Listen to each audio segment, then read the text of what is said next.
You did it, you woke a sleeping monster. You did it, you woke a sleeping monster. You did it, you woke a sleeping monster. You did it, you woke a sleeping monster.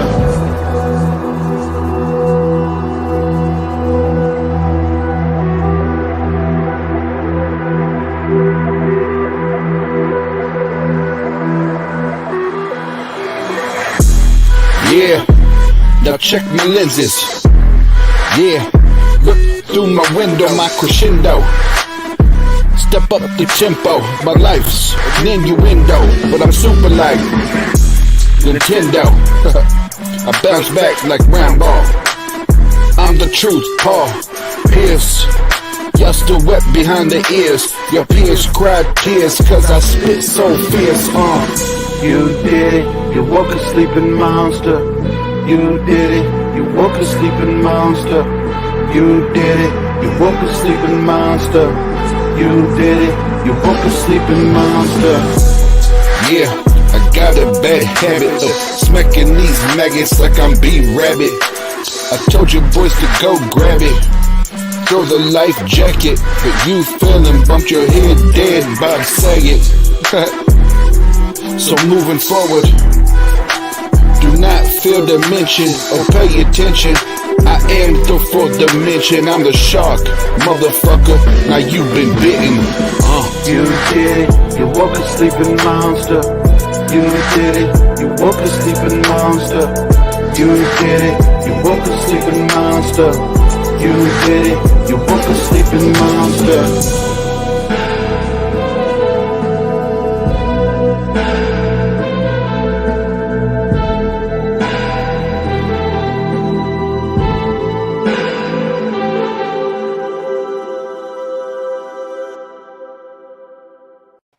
And welcome to hell, motherfuckers.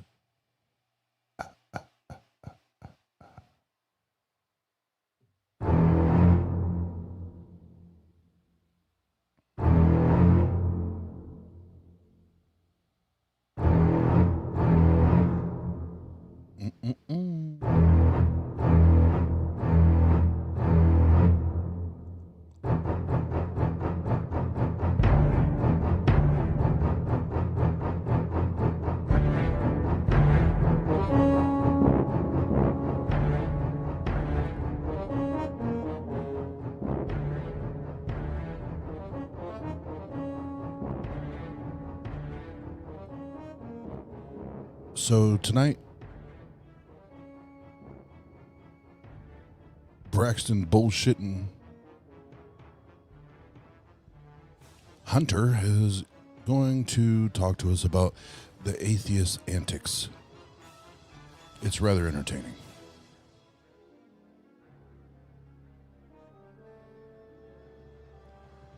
But I just have a little bit of a suspicion. A little bit of a suspicion. A small inclination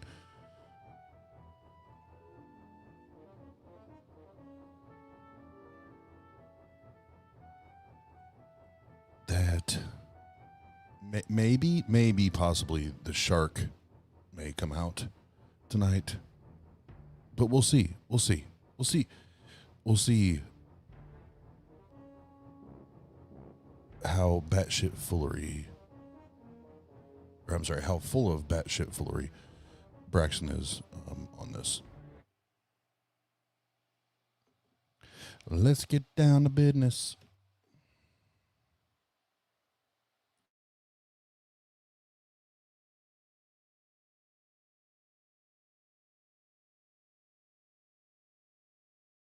Daughters are both on YouTube, and I want them to be okay reading, going to their dad's videos. And someone tried to give me this lecture about how you can't protect your kids from the world, and you can't protect your kids from foul language, and they're going to hear it anyway, and it's actually good for you, and blah blah blah. Yeah, that's fine. I'm not trying to insulate my kids from ever seeing foul language.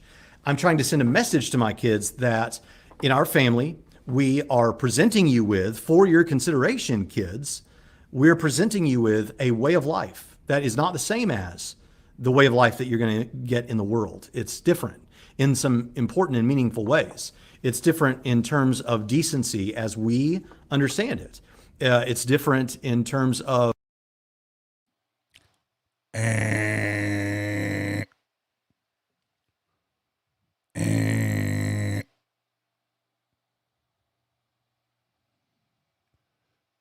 You know what's fucking decent, Braxton? You know what's fucking decent?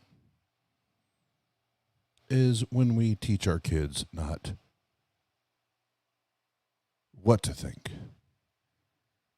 but how to think. And you've already just tripped up, bruh.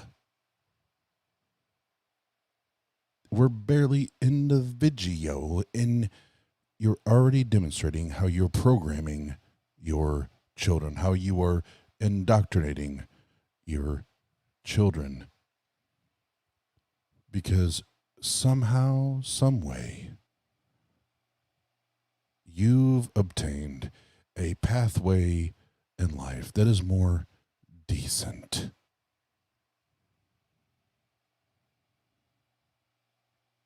More decent than you or your children, your daughters, your sons, whatever, hearing me say fuck. But I digress. of the language that we use, the way that we act, the things we engage in. Now, if you don't like that, that's fine. I'm not telling you how to raise your kids. And when my kids leave my house, like right now, both my kids are in public school. We used to homeschool them. Now they're in public school. And guess what? I know that they encounter language. I know that they encounter non-Christian and even anti-Christian rhetoric. I'm fine with that. I don't want to insulate my kids from that. I want them to understand that in our household, we present a certain way of life. We present certain values. And I want them then to compare the values that they encounter out in the world with the values illustrated at home. I want my kids my kids have heard more about atheistic arguments from me at this point than they ever will probably from kids at school, because I know those arguments better than the kids that they go to school with. So the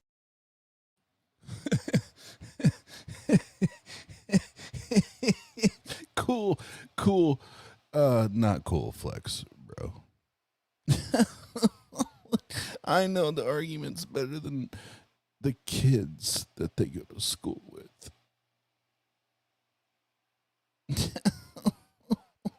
Does that make you feel good, Braxton? Does that make you feel good? You know the arguments better than the kids they go to school with. If I were you, Braxton, I wouldn't be worried about the kids they go to school with. I would be worried about the same YouTube that you feature your content on. I'd be worried about the same the Googles, that they can very easily find counter arguments that absolutely destroy your faith, your religion, your belief. That's what I would be scared of. Not the kids. But cool flex, bro. We literally just heard Braxton flex on, I know more than the kids know that my kids are going to school with. Yeah. Yeah.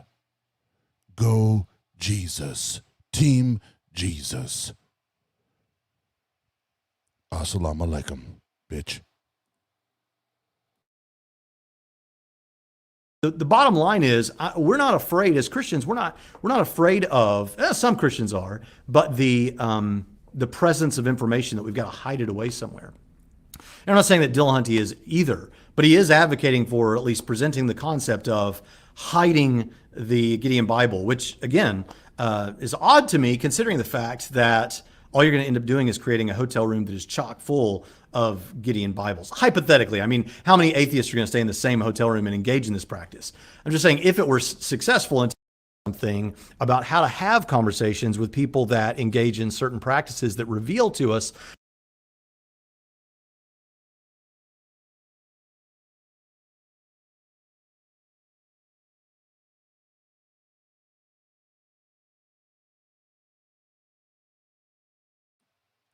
Sorry, that was way further into the conversation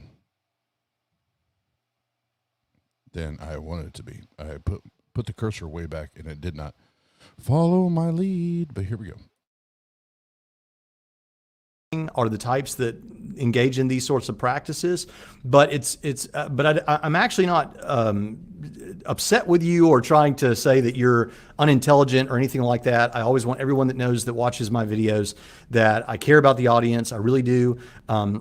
And I enjoy my atheist friends, and I enjoy interacting with some of the atheists in social media. And so I'm not targeting you as an audience member. I don't know you, but I do think we can learn something about how to have conversations with people that engage in certain practices that reveal to us a little bit about where they're coming from. So I don't want to bury the lead too much, but I'm going to unpack that more at the end of this as we walk through some of these things. All right, so the first thing that we're going to do today is we're going to take a look at a video that is...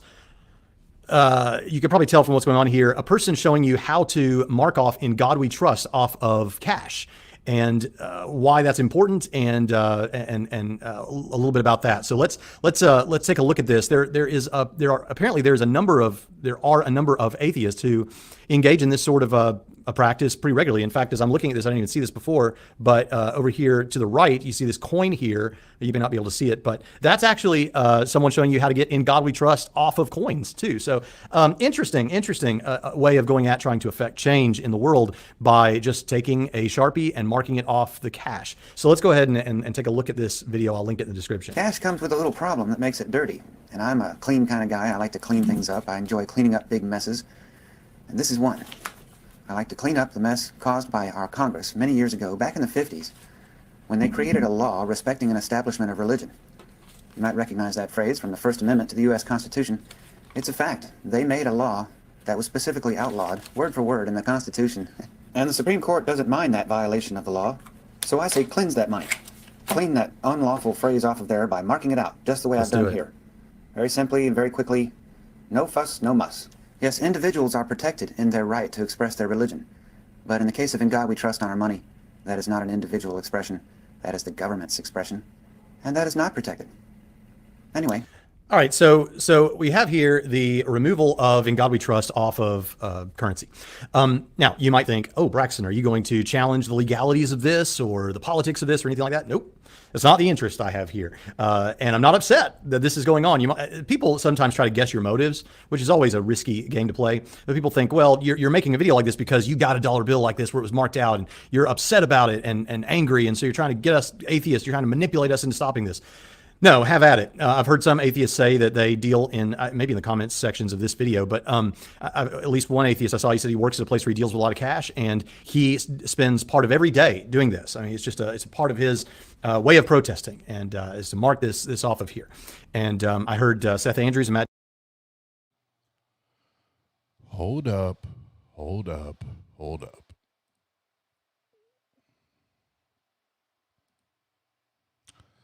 Ox, I think you know better. But you ask it because I hear Christians ask this question. So I will pretend that this is a Christian asking this question. Why? Why, you ask? Why would one feel compelled to do this? Because it is the idea of this God and the doctrine and the theology, and they fucked up after fucked up after fucked up, bad idea after bad idea, and bad belief after bad belief that motivates them to vote for stupid shit. And I know Ox is more, hopefully, more than likely being the contrary right now. But this does deserve to be highlighted, whether it's from an atheist or a theist. That's why certain folks do what they do. Now, I don't take the time to do that because I don't have enough time in the day to go through dollar bills or whatever and do that. But I get it. I understand why people would do that. Because fuck your God. And your God does not deserve to be or need to be in my everyday life. And it doesn't need to be in anything to do with our government, our money, our education system, our judicial system. It doesn't not belong anywhere, even close. And just everybody remember, Ox is my twin brother. That's not my twin brother. That is and is not my twin brother. What up, though?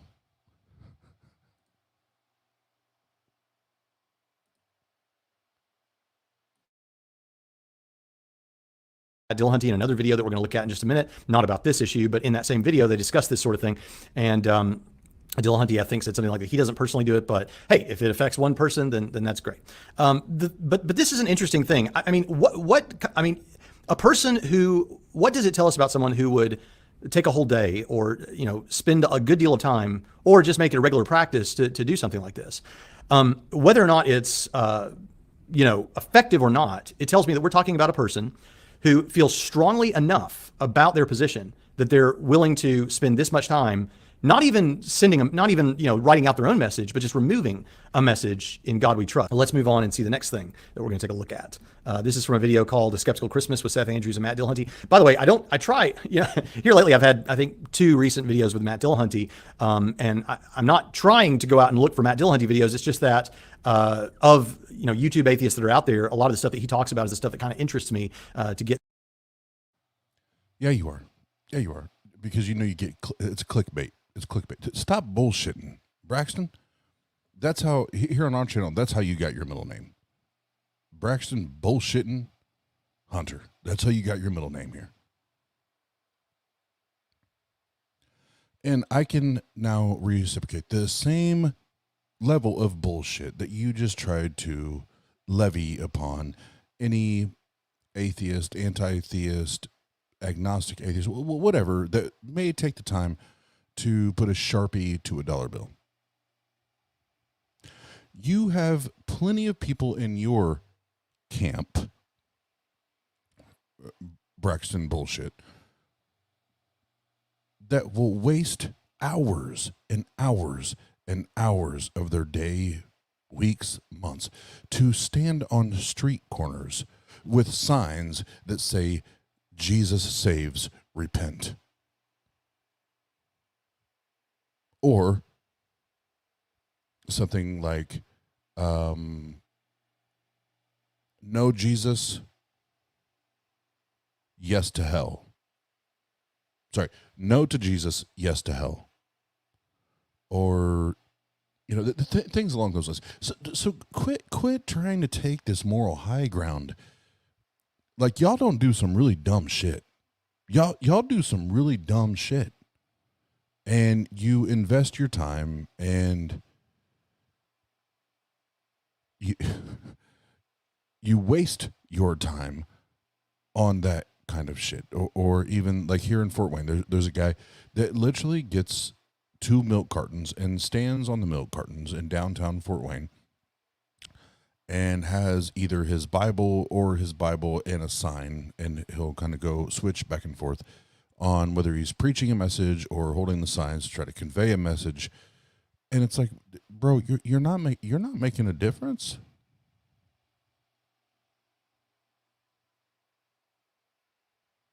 You're not making a difference. So again, Braxton bullshit. You're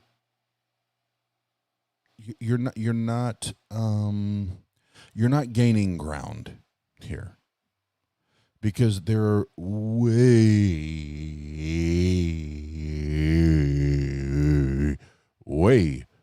more Christians trying to push their agenda and push their message down the throats of those that don't believe than otherwise. Shut the fuck up.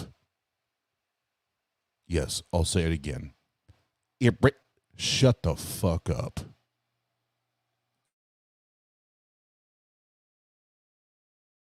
The atheist perspective on. And so he shows up a lot, but here they are talking about Bibles in hotel rooms, Gideon's Bibles in hotel rooms. Here's what Dill Hunty has to say.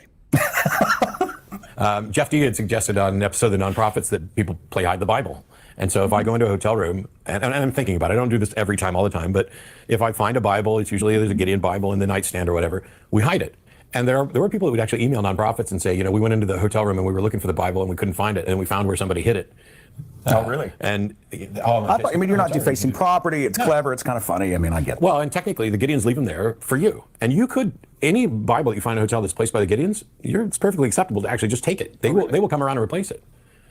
This is their way of getting Bibles into people's hands. This is the version. This is like a long version of Chick tracts that they just leave for people. Has anyone ever in a hotel room actually ever read the Bible?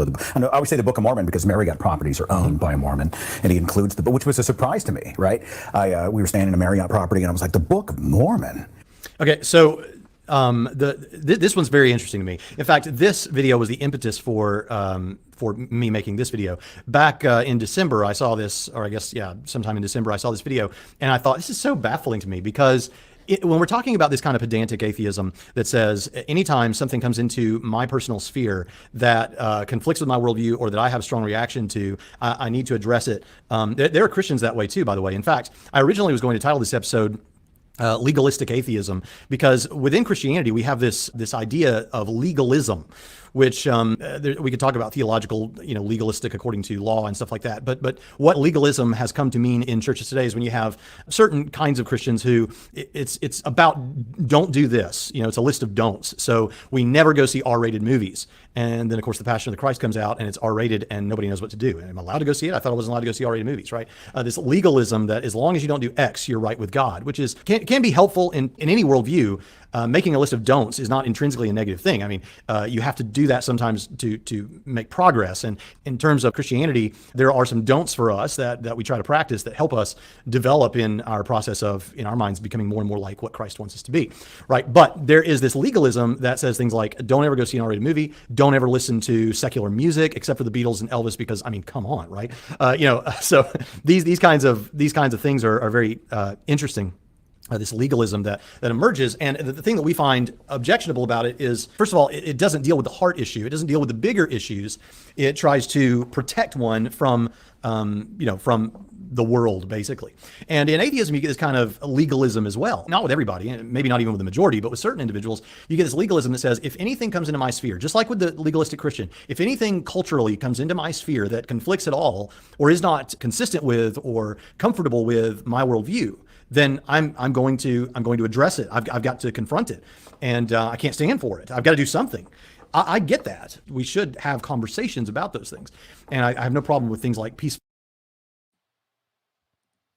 Nope. Again, you're being completely dishonest, and you were. Oh my God. Oh my God. You were trying to poison not just the well. You're trying to poison everything right now, Braxton bullshit hunter. It's not that there can't be information counter to what we may think is true or not true. Because I own a Quran, I own a Book of Mormon, I own a Bible, and I own a I own a satanic Bible. I'm not objecting. I've never objected to reading and learning more information. It's when you put it and or force it to be a part of my life. That's when I take issue. So my thing is, if we're going to go to a hotel and they're going to have a Bible in the drawer, let's be fair. That's all I'm saying. If that's going to be the status quo, that we're going to have religious documents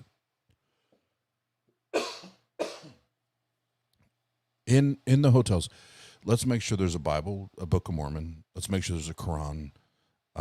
Let's make sure that any of these, let's make sure all of them are as accessible as the other.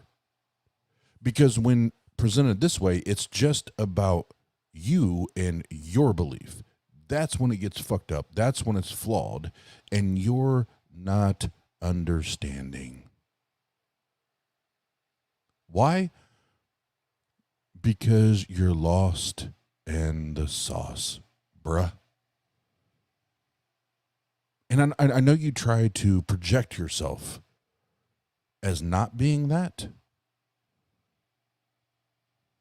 but you're lost in the sauce. And the fact that you can't see that in this stream, this episode, whatever that you did, it speaks for itself. You're drunk on the Jesus juice. And as much as you try to claim that you can remove the quote unquote God goggles, you can't. And you've not. And it appears that you may never do that, because you love to have this feeling of superiority and this level of, and the only people that I've met that carry this are those from the Abrahamic religions, both Christians and Muslims. This self-righteous conviction where you can tell anybody and everybody that they're dead wrong. And even if you're found to be wrong, you're still correct. It's mind-boggling.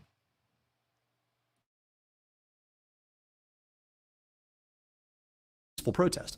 But let's think about this issue with the Gideon's Bible. So the idea is, well, you could write some stuff in it, or you could leave an atheist message in it, so that when people open it up, they'll see it and they'll be confronted with this side of things aside from just the Bible. Some people I've heard say they go through and they make like a map in your Bible by telling you which verses to turn to that have the most horrendous sounding things in the Bible. And by the way, for the comment section after this video is over, we have videos on all that stuff, or most of that stuff. But they'll make a map for that in the Bible. What Dylan is saying is, don't do any of that. I mean, you could take the Bible home. I mean, the Gideons want you to have it, but instead hide the Bible in the room. Now, I think this is a very interesting concept that I'm actually in favor of. And I'll tell you why. It completely works against what the atheist wishes to accomplish here. So I imagine people in the hotel room, atheists in the hotel room, I'm going to hide this Bible. So they hide it. And the Gideons come along. They don't see the Bible in the hotel room. It's not like they know it's there. I try to. Anytime I see a new name, at least that I'm not familiar with, I always try to say what's up. But Patrick Brownfield, first time I've seen you here. I just want to say welcome. Thanks for hanging out. And we do our best to spit facts. We've been known to be wrong once or twice, or many times, but we try to bring it. But welcome to the Tang Gang.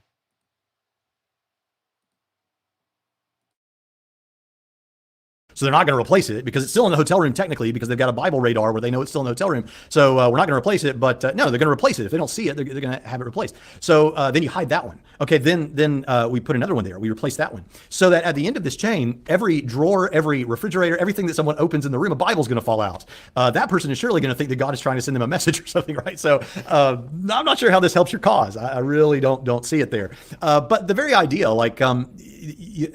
this company that owns a hotel chooses to allow a Bible to be placed there. They're talking about the Book of Mormon being in some hotel rooms too. A few years ago, when I was working with the Southern Baptist Convention, I went ahead of the Southern Baptist Convention's annual meeting in Phoenix, Arizona, and I stayed in Scottsdale at a place that had the Book of Mormon and the Bible in the drawer. You know what I thought? I thought, this is really interesting. And I made sure it was okay. And I took the Book of Mormon, not to prevent someone else from seeing it. I know it's going to get replaced, but because I didn't have a copy of the Book of Mormon and I wanted to have a copy. So if it's there to evangelize me, then okay, I'm open to being evangelized. I'm not afraid, and I'm not saying that many atheists are, I think some are, I'm not afraid of information. I'm not scared of the information being present in a room. Not for me, not for anyone else, because I'm happy. Bullshit. Bullshit. Oh, I forgot that's your middle name. Braxton Bullshit Hunter. Because the problem we have now, Braxton, is you're not afraid of the information. But just earlier, you stated that you're worried about what your kids hear.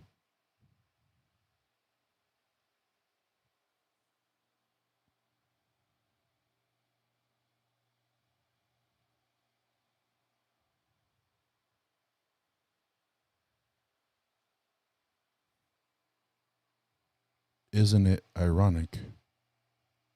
Don't you think?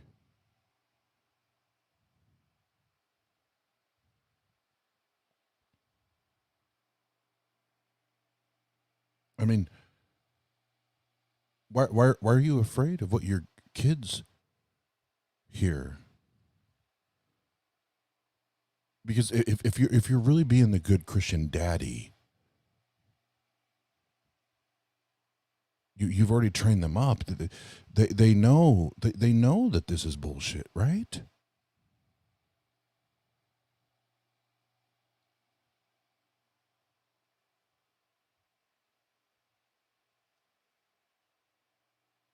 They should already know that because you have trained them up in their ways. And no matter what, even if they fall away, even if they go away, they will return back because that's how you raise them. Correct?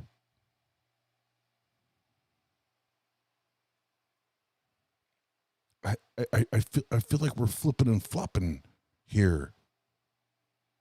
Braxton, we're flipping and flopping, flopping and flipping. So I feel like you're not really. I feel like maybe you're personally confident, but now I'm questioning your confidence as a father. I'm now wondering, are you actually teaching your kids? Because you wouldn't have said what you said earlier about your kids hearing like cuss words and other shit, but then make the statement that you just said. But yet you're worried about the atheist antics? Maybe your children should be worried about the Christian parental antics and performances. Oh. But that hits hard, doesn't it, Braxton? That hits hard. Oh. Holla at your boy. for Christianity to compete in the marketplace of ideas, because I think that Christianity is gonna be perfectly fine there. I think it's gonna win the day. So I don't have a problem with that. I think Christianity is the most defensible worldview. So I'm fine with multiple messages being on offer. Someone recently asked me, why are you against profanity on your podcast, that you bleep things out, and why do you when you see them sometimes erase comments that have profanity in them? And I told them it's because when I'm dead and gone, perhaps this YouTube channel remains, and my daughters are gonna read through this. And someone said, or even now, my daughters could read through this, because my daughters are both on YouTube, and I want them to be okay reading, going to their dad's videos. And someone tried to give me this lecture about how you can't protect your kids from the world, and you can't protect your kids from foul language, and they're going to hear it anyway, and it's actually good for you, and blah blah blah. Yeah, that's fine. I'm not trying to insulate my kids from ever seeing foul language. I'm trying to send a message to my kids that in our family, we are presenting you with, for your consideration, kids, we're presenting you with a way of life that is not the same as the way of life that you're going to get in the world. It's different in some important and meaningful ways. It's different in terms of decency as we understand it. It's different in terms of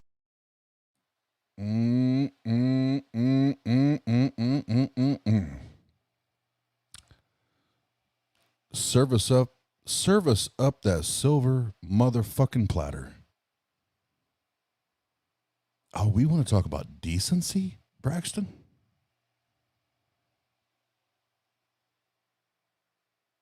We want to talk about decency, Braxton?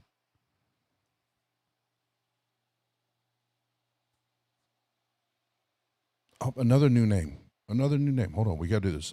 And I'm sorry, I don't mean to put people on the plane. When I see new names, I try to. I sometimes I miss, but when I see them, I try to highlight it. What's up, Missy? I used to be a Christian, but now I'm free. Yes, you are free. And he, she, or they, whatever, that skepticism and secularism and humanism sets free is free indeed. Absolutely. I'm glad you're here. Thanks for hanging out.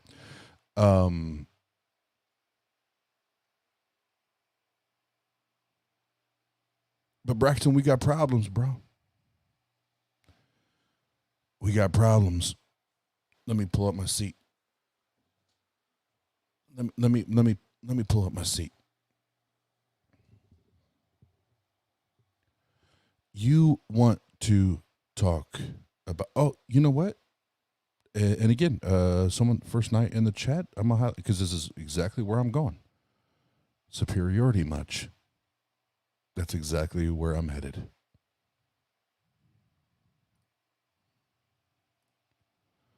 And Missy, I'm gonna do my best to not get in my feels, because this is the first time you've been here, and I don't want you to think I'm just this like sapping, weeping human being.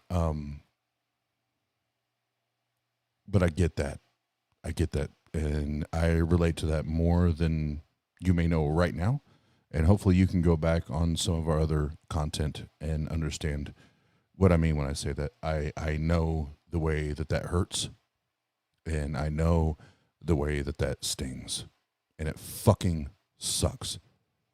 It fucking sucks. But I can tell you that there is, as we navigate through that, there is happiness, and there is fulfillment, and there is joy on the other side of that. I want you to know that. And it's important to know that. And we're here for you. And we have a Discord, and you're always welcome to hang out there and talk as well. And we do, like, Jena is my beautiful girlfriend. For those that are new here, usually she's on screen with me. She's having a long work week, so she's chilling out. But Jena is my lovely, beautiful, amazing fucking girlfriend and partner and best friend, and typically we do these things together. But yes, we do get passionate, we get riled up, but I am 100% always sensitive to, especially those that are deconstructing all that. You have a safe place and a soft place to land here. Know that. Even as riled up as I get over these Christian ass fucking arguments. But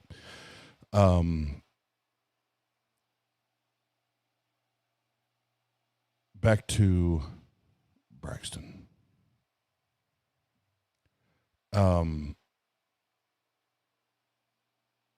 You don't just get to create and then recreate, create and then recreate your arguments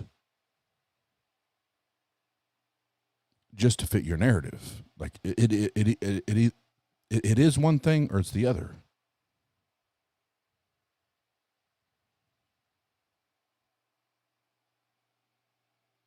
So it's either you and your children are subjected to what the world has to offer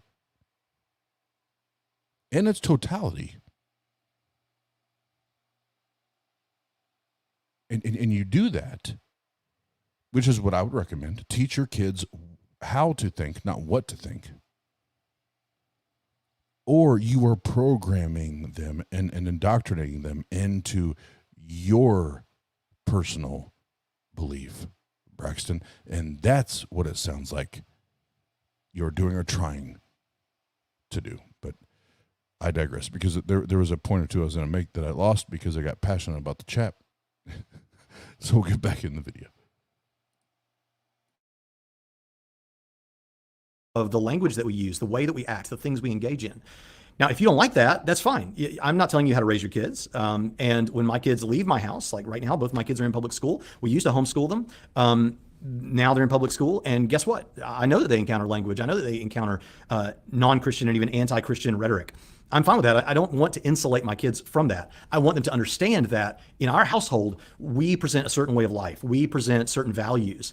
And I want them then to compare the values that they encounter out in the world with the values illustrated at home. I want my kids my kids have heard more about atheistic arguments from me at this point than they ever will probably from kids at school, because I know those arguments better than the kids that they go to school with. That's what it was. That's what it was. Going back to the superiority shit and the earlier, he alluded to the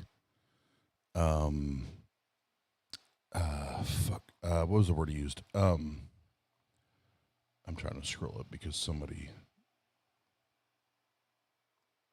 said it in the chat. It'll jog my memory. God damn it. God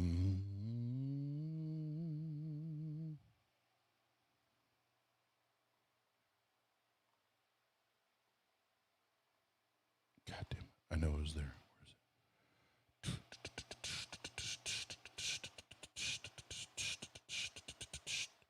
Where is it? Here's a drink song. Yay, yay.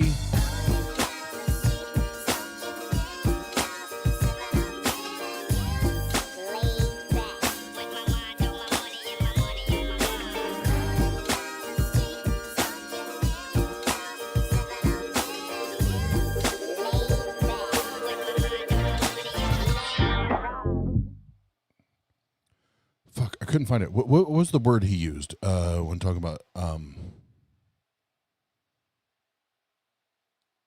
it makes me want to rewind the video, but I don't want to do that. God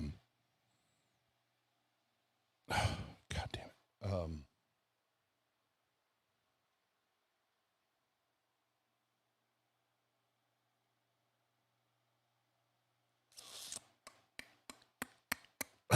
I can't. Maybe my brain comes back to it. But here's the thing, Braxton. This need to be superior. I guess congratulations. I guess.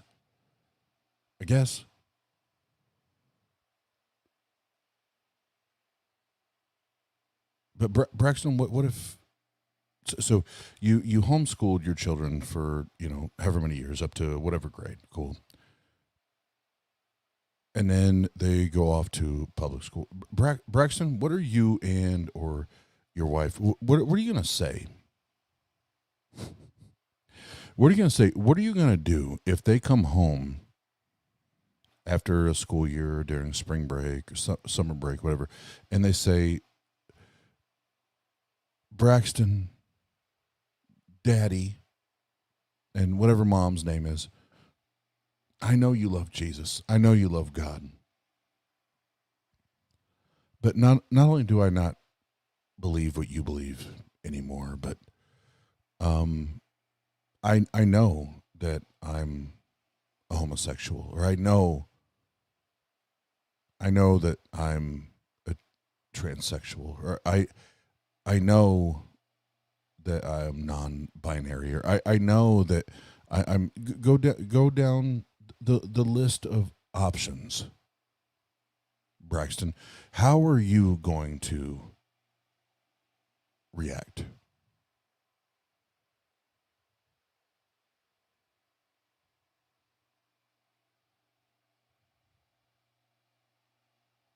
How are you going to respond to that, Braxton, and Braxton's significant other? How will you respond to that?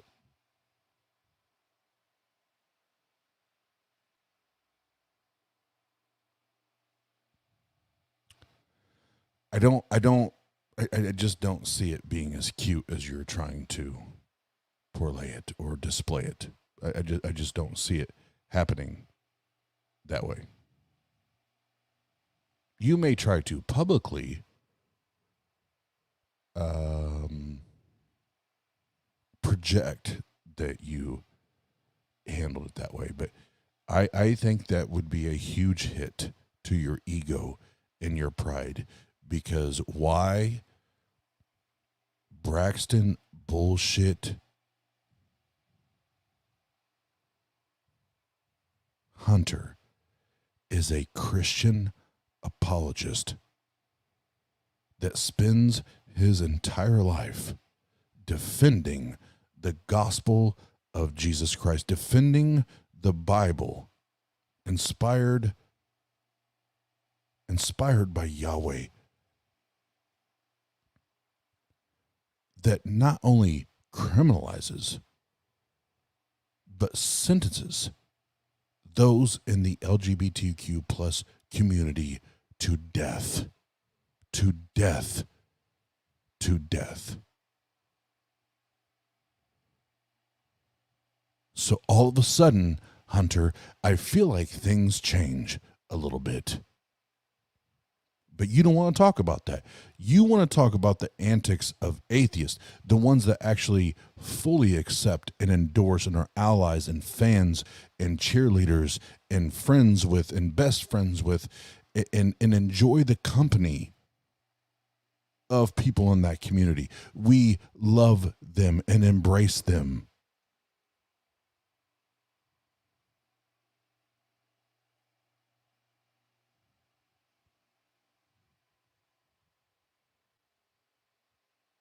But I don't see you doing that. But by all means, Braxton, you and especially your co-host on most other shows, Missed It, Pritchett, I would love for you to demonstrate how you and Missed It, Pritchett are being allies to the LGBTQ plus community. But guess what? I know that's not real, because you still believe in and are 100% dedicated to this book that is homophobic and transphobic and bigoted at its core, at its fucking core. And now I will digress. So the bottom line is, we're not afraid as Christians. We're not afraid of, some Christians are, but the presence of information that we've got to hide it away somewhere. I'm not saying that Dillahunty is either, but he is advocating for at least presenting the concept of hiding the Gideon Bible, which again is odd to me considering the fact that all you're going to end up doing is creating a hotel room that is chock full of Gideon Bibles. Hypothetically, I mean, how many atheists are going to stay in the same hotel room and engage in this practice? I'm just saying, if it were successful and taken to its logical conclusion, right? You got a hotel room chock full of Gideon Bibles. Very interesting.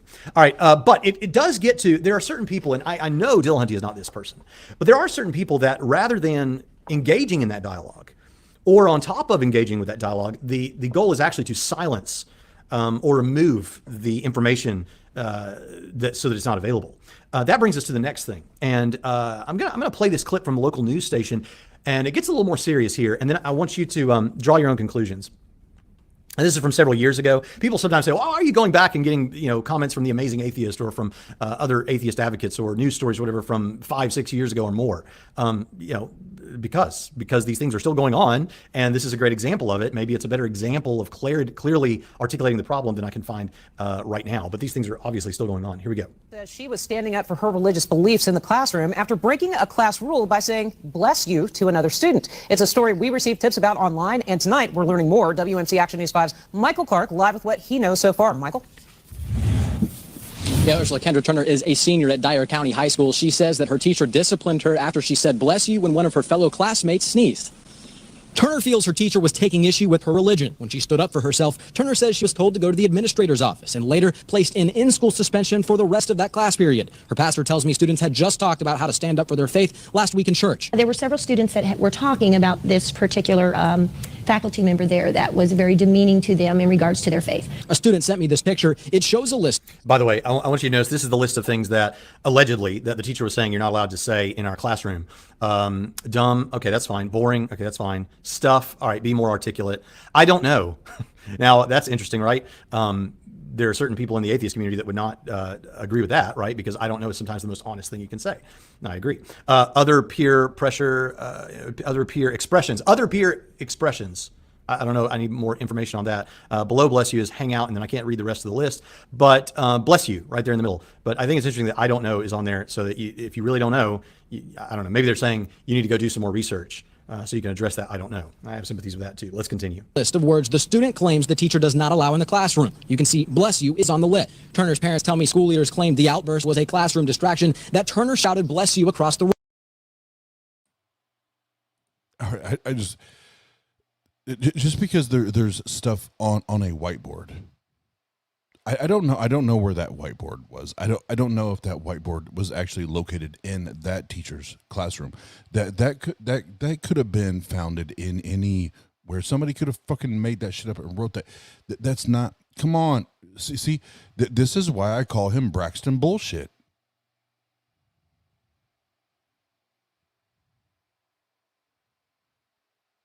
This is why I call him like you obviously didn't do any investigation because you just throw that shit up there. You don't verify, you don't clarify, you don't justify anything. You just throw it up there. Why? Because it makes you feel good. And guess what I know about the Christians? They love the feel-goods. They love the placebo. They love the things that tickle.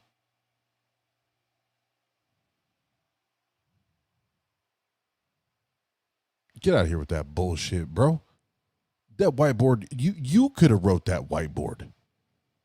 You literally could have wrote that whiteboard.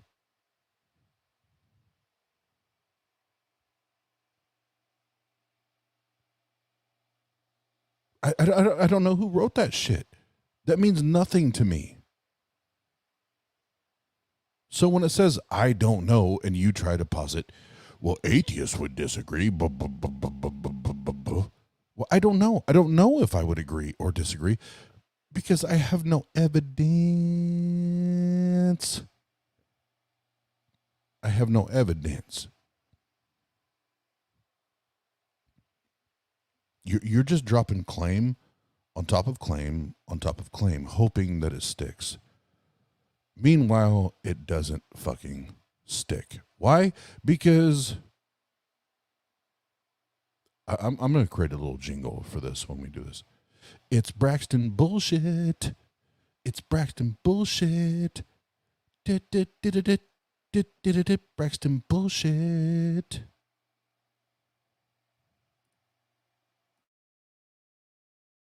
Room. I've talked to Turner and will be interviewing her within the hour. Okay, so a couple things I want to say about this. First of all, if the student was, I don't know the details, but if the student was genuinely being a problem, it's one thing to say, oh, bless you. It's another thing if you then decide to, get on a bully pulpit and preach against the teacher and getting in the way of class or something. I don't know all the circumstances, but here's the bottom line. First of all, there are other examples of this, even among students. It's one thing when the teachers express faith or advocate for faith. That's a whole other discussion that I'd like to have as well. But when students are doing it, it's a little strange to try to silence that, unless there are extenuating things that I don't know about.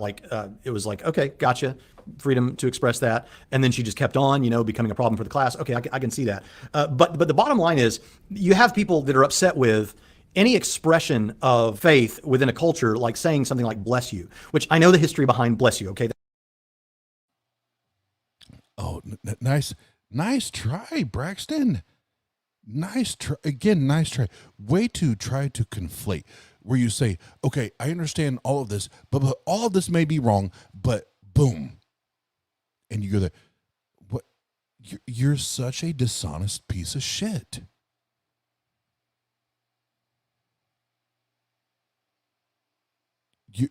Yes, thank you. Where'd it go?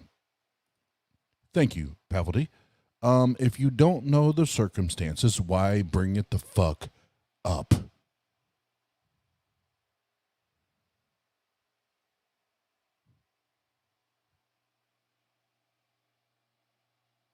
Exactly. That's why I call him Braxton Bullshit. What are you even talking about, bro? What are you doing?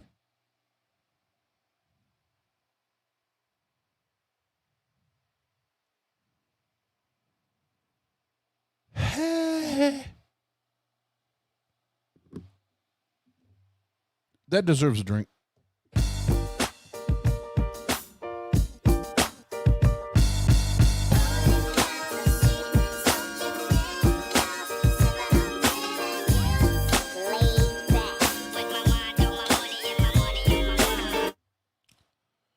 Yeah.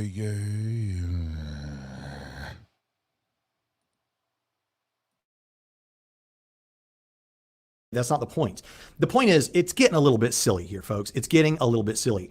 First of all, I think this too kind of works against what you're trying to accomplish if you're the person trying to get people to stop saying "bless you," or at least in government institutions. The thing about it is, when you do that, what's going to happen is what has happened here, where the student is going to look like a martyr to the community. Now, I understand that the atheists would say, "Hold on a second, we're the ones who are marginalized. We're the ones that don't have a voice. We're the minority, worldview, whether or not you consider yourself a worldview, right? We're the ones who get discriminated against." Okay, but when something like this happens, what it starts to look like is that the Christian is being marginalized and the Christian is being persecuted. And guess what? That works. That backfires. That kind of works against you. Oh,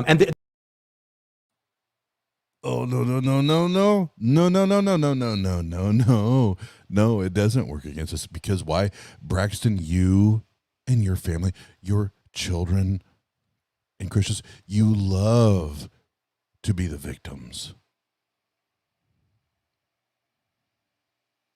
Nice try, but au contraire. Au contraire. Christians love to adopt the victimhood. Oh,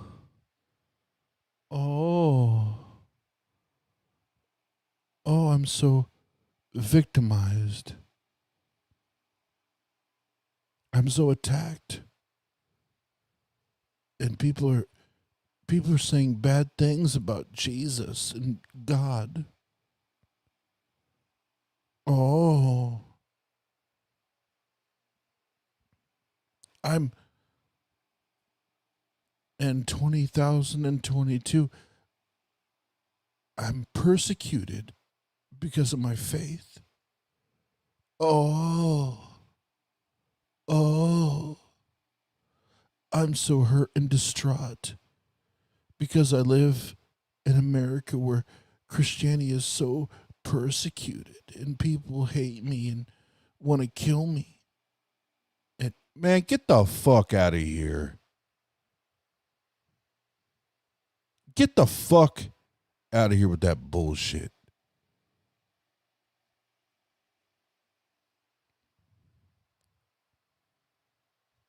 Really?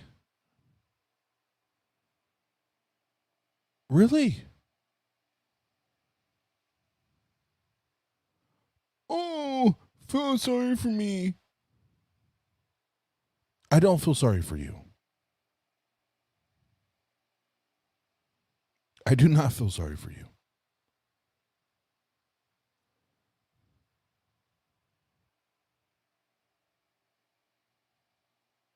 I don't.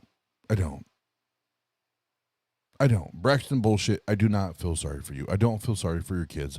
I don't feel sorry for your wife or significant other, whatever it is. I do not feel sorry for you. Because you can walk into any building, albeit at a building or a facility of education or a courthouse or like it doesn't matter where the fuck you can walk in there and comfortably be like, I'm a Christian. Welcome me and all of my greatness because I believe in God, specifically Yahweh.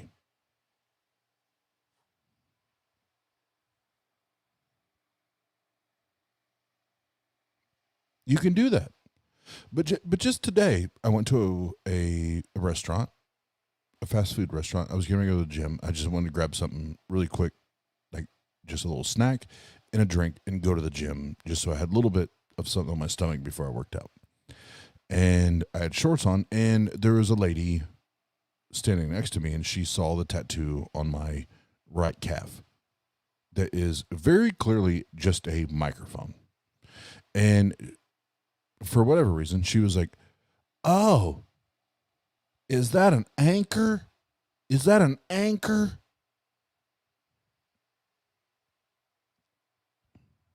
And I was like, huh? She was like, on your leg. Is that an anchor? And I said, no, that's not an anchor. It's a microphone, but the rest of the tattoo didn't get finished. But it's not an anchor. It's a microphone.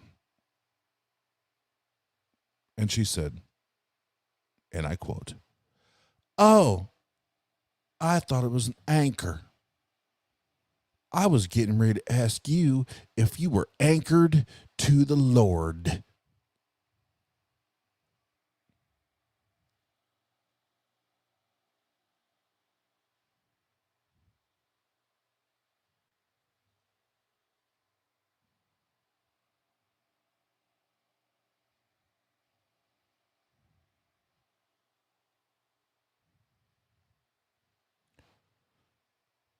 And I replied, no, I'm not.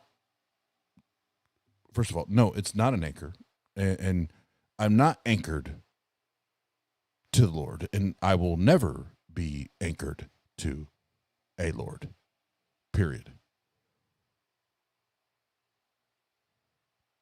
And her response was, oh, we need to work on you, boy. That was her immediate response. Oh, we need to work on you, boy.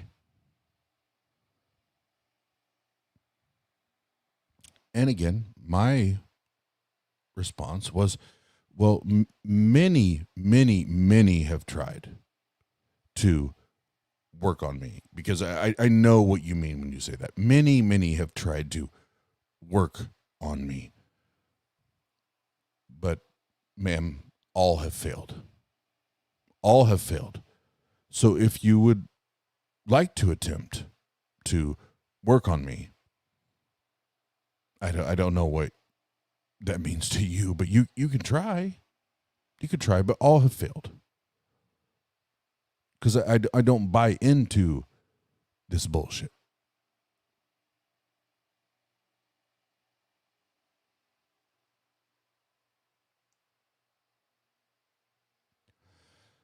And maybe, and I love saying this because it's actually part of scripture that most historians concede or admit to, that it was added after the fact.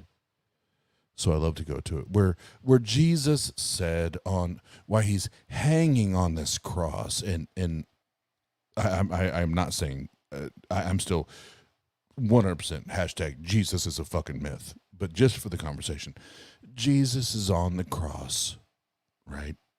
He's hanging there, and all of the brutality.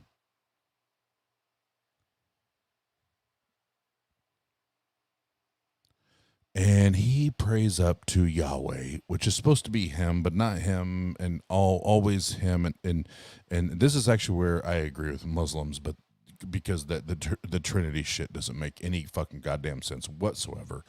But he's hanging there, and he says, "Father, forgive them, for they know not what they do." Father, forgive them because they know not what they do. Well, it again, it's problematic because I know what I do. I do know what I do. And I do know what I say. And I do know what I stand for.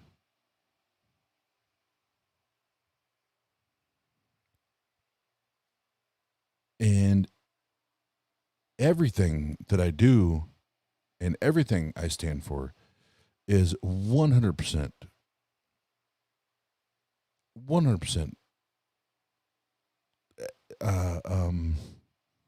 as aggressively opposed to anything Braxton's talking about as possible, because it's bullshit. This is how you indoctrinate people.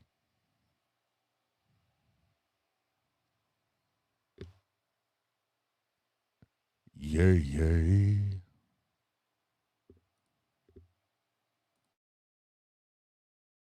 There are a lot of examples of atheists saying, look, I'm tired of this God bless you stuff, or bless you, or whatever. But it really does get a little bit silly. And the idea that we're going to change the culture at large by creating policies and change people's moral expressions and religious expressions, and change the culture so that people are more tolerant by changing laws and policies. I guess it's been a year or 2 years ago, whenever a Starbucks employee really messed up by getting onto two African-American guys, I think, because they weren't buying anything. They were just using the restroom, but they were waiting there to meet someone, if I'm remembering the story correctly. And so what happened? What was the thing that took place the next day? Well, we gotta close down these Starbucks and have a day of training about this and create new policies. No, you don't need to create new policies. I mean, that's fine. Do that if that makes you feel better. But no, what's going to happen is not more policies, more laws to try and fix all this and force people to act a certain way. No, let people be human. People should use some common sense. People should think like humans and think through things and think, okay, is this a place where I follow the letter of the law and act legalistically, or is this a place where, no, instead what I do is I try to be a human being to another person. These guys are waiting on someone. That's fine. They can use the bathroom. They can wait for their friend here. It doesn't matter. They're not, it's not the end of the world. They're not buying something. I mean, be a human being. Donald J. Johnson has a book called How to Talk to a Skeptic. And he talks about this very issue. At one point, he's talking about, and I'm going to mess the details up on this, but there was a girl who hit a home run in a baseball game or a softball game or something. And everybody was excited for her because, I don't know, maybe she was the runt of the team or something. Everyone was excited for her. Even the other team was excited for her. Everyone was so thrilled. And as she was bringing it home, she was, giving high fives to her teammates and even to the other teammates and stuff like that. When she got to the end, she got the home run, but then it was disqualified because there's a rule that you can't touch anybody else while you're running, your home run or something. And so this girl that everybody was cheering for, now, come on, okay, if it's some kind of major league game or something, okay, whatever. But we're talking about a little girl playing a softball game. Get over it, be a human being. Understand this problem with legalism is a big problem. And whether we're talking about policies that we're trying to create to shape you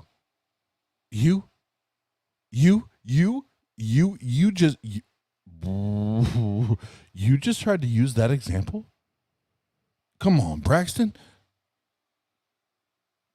as soon as I'm like, okay, we've had our fill, and we've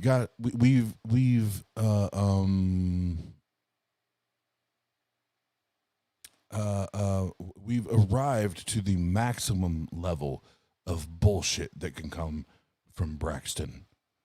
You then defy all odds.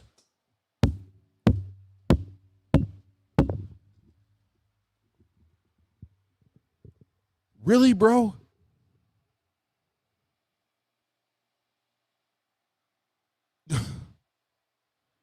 Really? That's what you just did.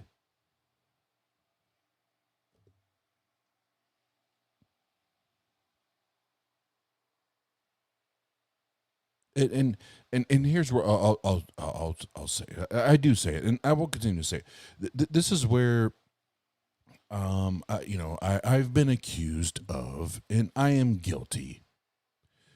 Oz,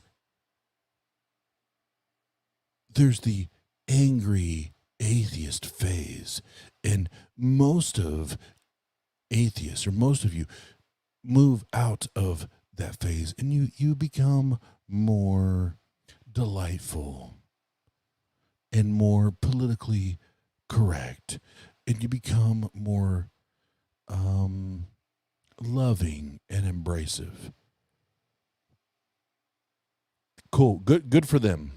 Whoever the fuck you're talking about, good for them. That's not me.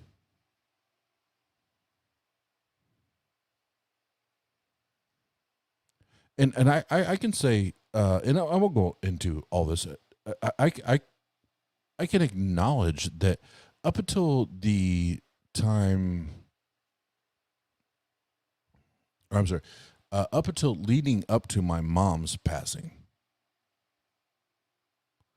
I was on that trajectory. I was on that line. But after like truly like 100% experiencing the dogmatic, toxic, poisonous, disgusting, filthy, nasty bullshit that Christianity brings to the table,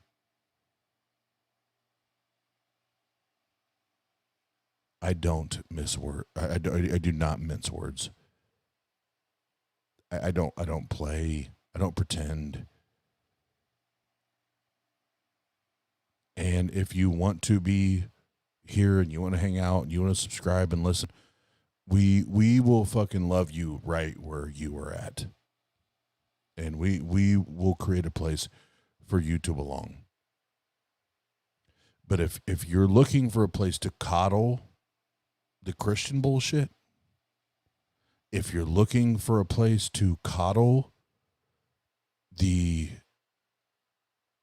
venom and the toxicity and wanting to placate and pretend that it's not hurtful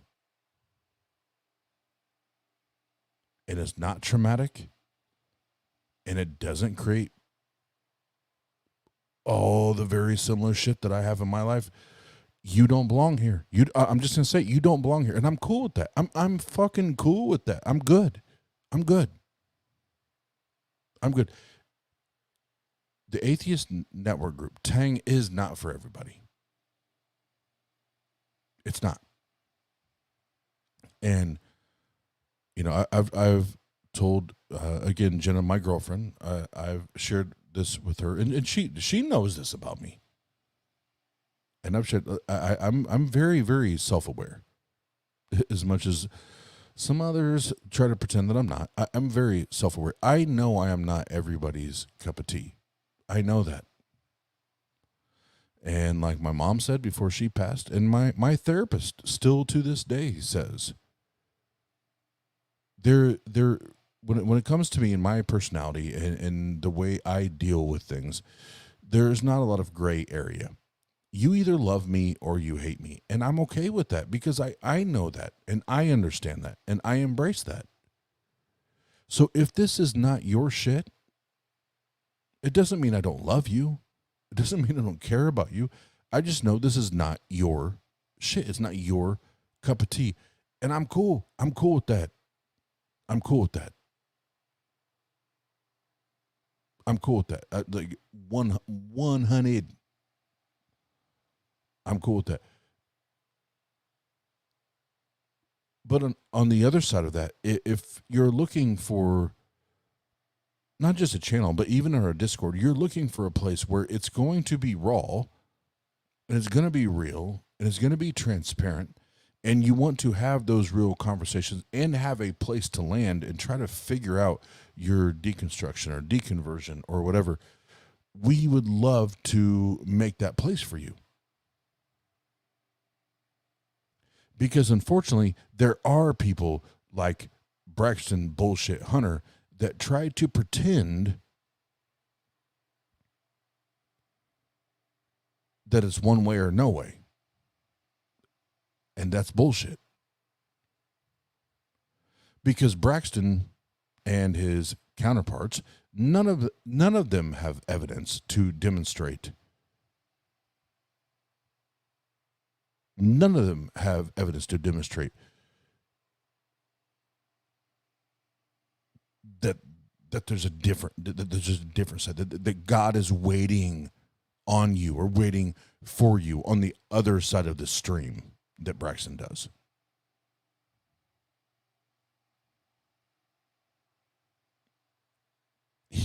He cannot offer that. The only thing he can offer you is that Braxton Bullshit and Mr. Pritchett are going to show up and try to give you their best explanation for why they love you or why maybe God loves you.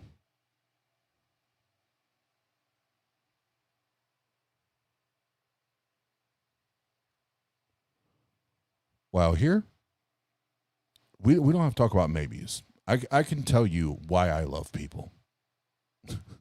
And I don't need a God.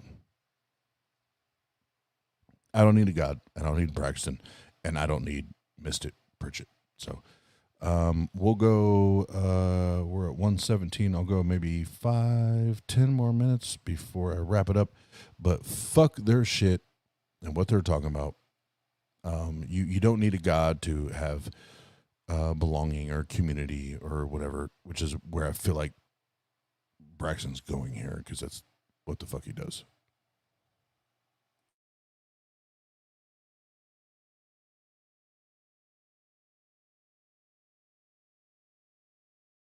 A mindset in a community, or whether we're talking about someone saying bless you in class, we've got to be careful that we don't suck the humanity out of things.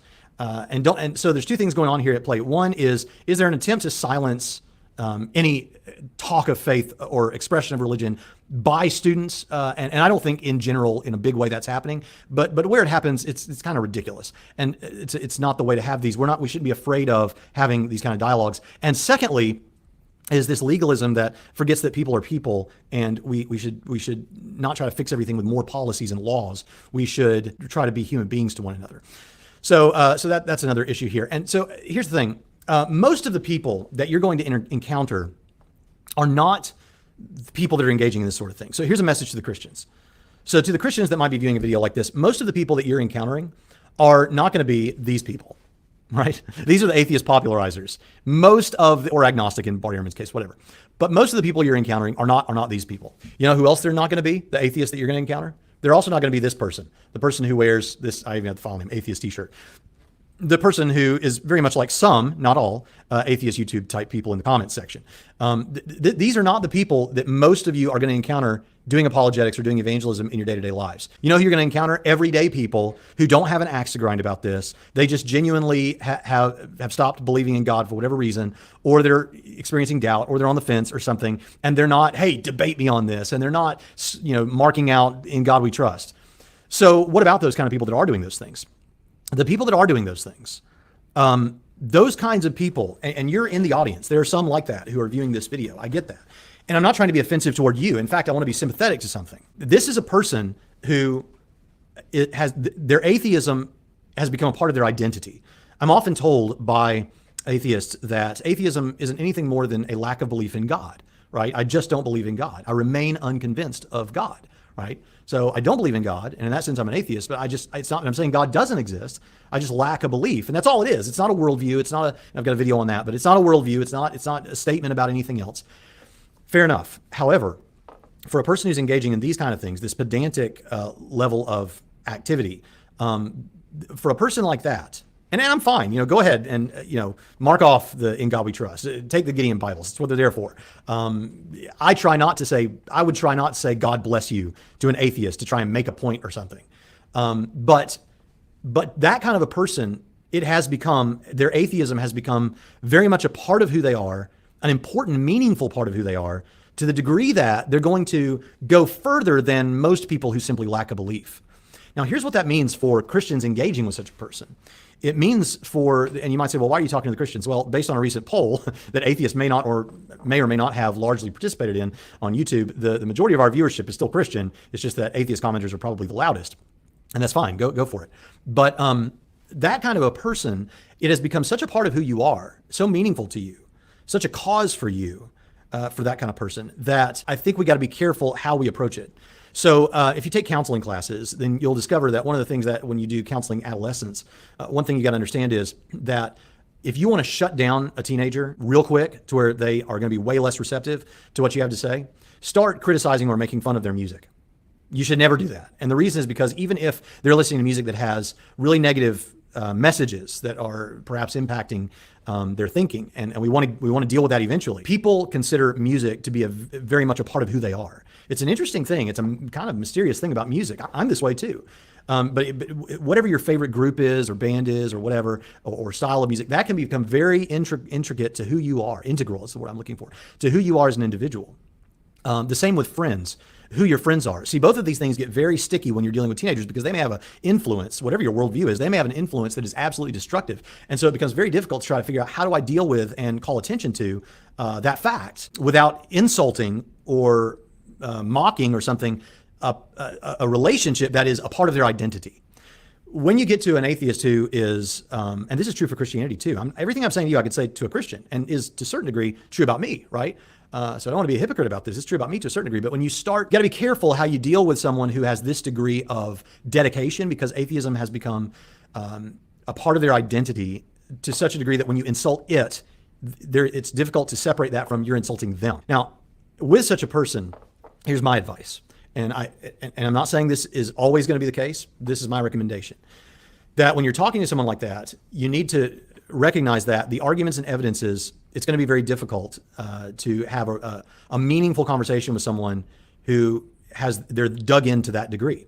With a Christian, this could be true of someone who says, I just take it all on faith. I was raised this way. This is what I believe. I don't need facts and evidence. I just take this all on faith and I don't care what you have to say about it. Okay, as an atheist, you're probably going to have a hard time with a person like that. In the other direction, with a person to this that has this level of dedication to their atheism, however you got there, you understand? I'm not saying that you are in that position because something bad happened to you or someone hurt you or something like that or some issue with your parents. I'm not saying that. That may have played a role. None of us are completely non-biased, but let's just say you came to this completely by virtue of looking at the evidence and finding that the evidence for theism wasn't good and you should be an atheist. Okay, let's grant you all of that. A person who has gotten to this level of dedication and has taken it on as a real important part of their identity, there's a level of being dug in there that I'm not sure arguing the evidence and stuff is going to be as helpful. I think we should be happy to present it, but my advice to Christians would be a good friend to that person, love them, and share the gospel with them in a loving, non-condescending way as much as you can.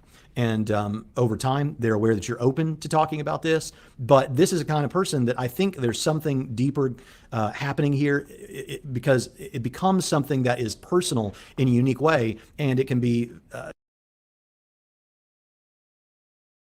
Oh, fuck it. We'll end it there. God damn it, Braxton. This is why he has earned his middle name here on our channel. Braxton Bullshit Hunter.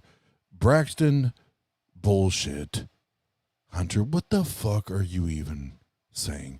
What are you talking about? Because everything that you're projecting, it's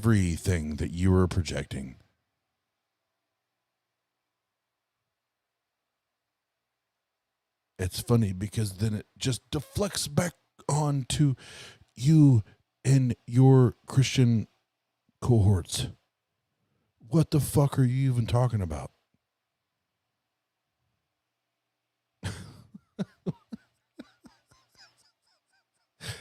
What?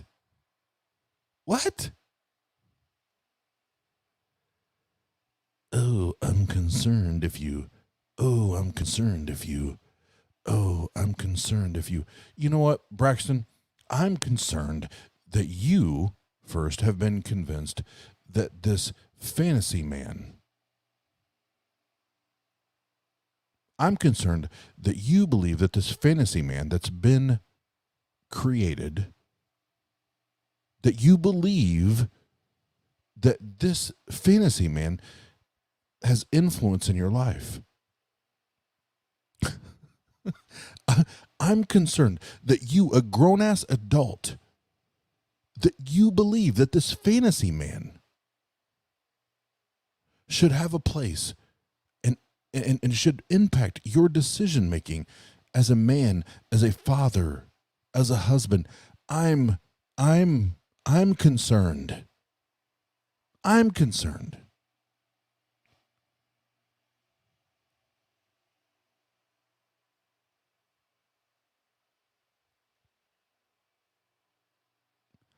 I'm more concerned, and then I start to get pissed.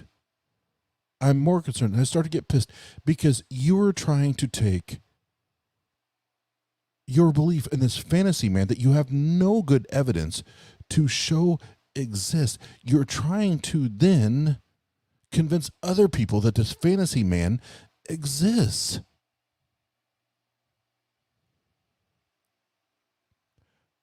So I've said it before. I will say it again. Braxton bullshit Hunter and missed it Pritchett. You can talk all the shit that you want on your channel, and by all means, do you, boo? Do you?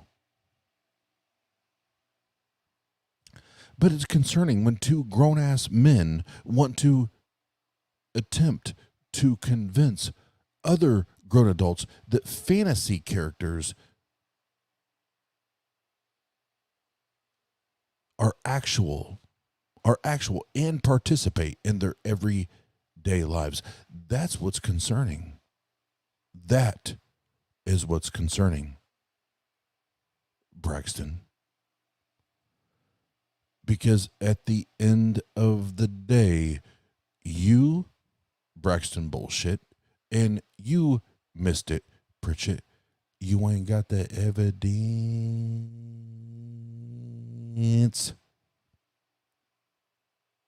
You ain't got the evidence. All you have is however many streams you've had on your channel for 2 years, 3 years, whatever. You just have stream after stream either mocking atheists, which is cool with me because I mock Christians sometimes. So I have zero issues with that. But you either mock atheists or you try to create evidence where there is no evidence. And that's bullshit. That's bullshit because you try to manipulate the minds. You try to manipulate the minds, but that's religion, right? That's religion. But then the apologists of the world will say, well, Oz, you don't understand. You don't understand philosophies or theologies or you don't understand hermeneutics, and you don't understand the exegesis, and you don't understand the eisegesis, and you don't understand the Jesus. No, I do understand the Jesus, and that's the problem. Jesus is a myth, and that's where it all crumbles, bitches.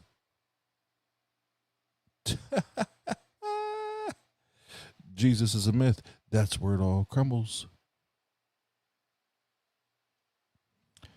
And it all falls down. It all falls down. It all falls down. What's up, everybody in chat? I saw a bunch of new names jump in. Thanks for hanging out. Ooh, the godfather, not the grandfather, the godfather of atheism is in the building, Randolph Richardson. And the one and only R.A.O. is in the house. Yay, yay.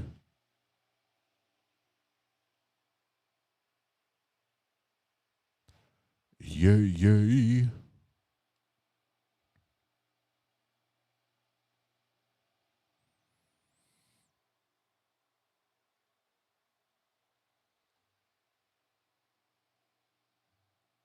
Yeah, I think I'm done listening to his jackass.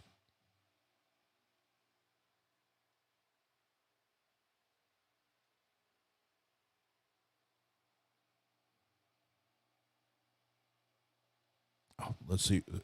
Let's see what the Godfather has to say. I agree with Oz's criticisms of the expectations by religious apologists that one must understand philosophy and other academic subjects. They aren't actually necessary for meaningful conversation. I agree. Fuck 'em. Fuck 'em. Fuck 'em all.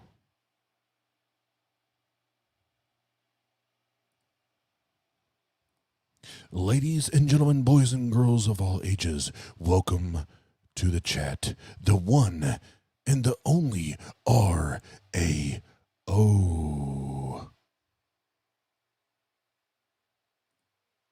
Now what? Now what? Thank you, Missy. We get serious sometimes, but most of the time we just fucking have fun.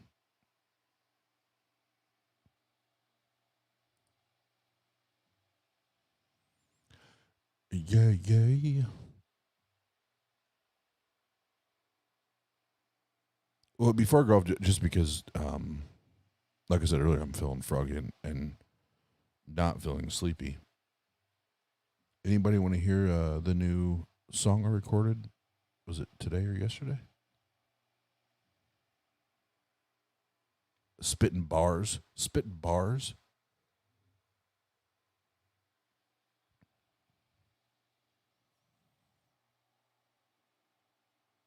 I don't know what it would sound like here because it's not mastered. It's not masturbated. No, it's not mastered.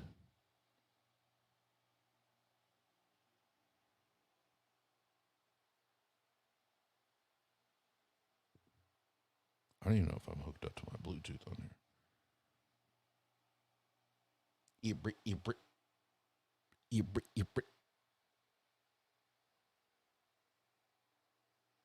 You know what, Andrew? Andrew is always hating on my music. So I'm going to temporarily just block Andrew when I play music.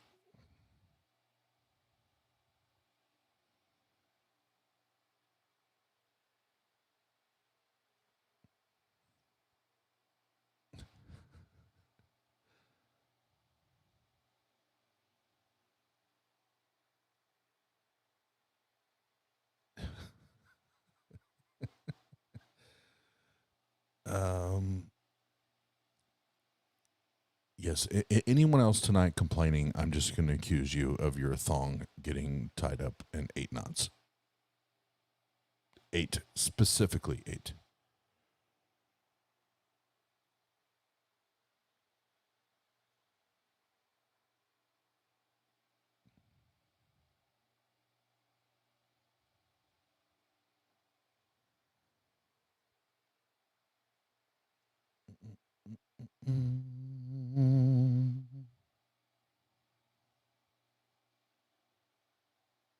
sorry. I got distracted. I wasn't paying attention to the music. Oh, man. Oh, man. Let's see if this shit fucking works.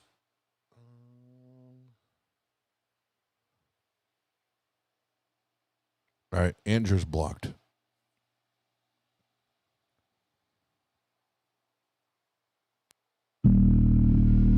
Can you hear it? Oh, boy.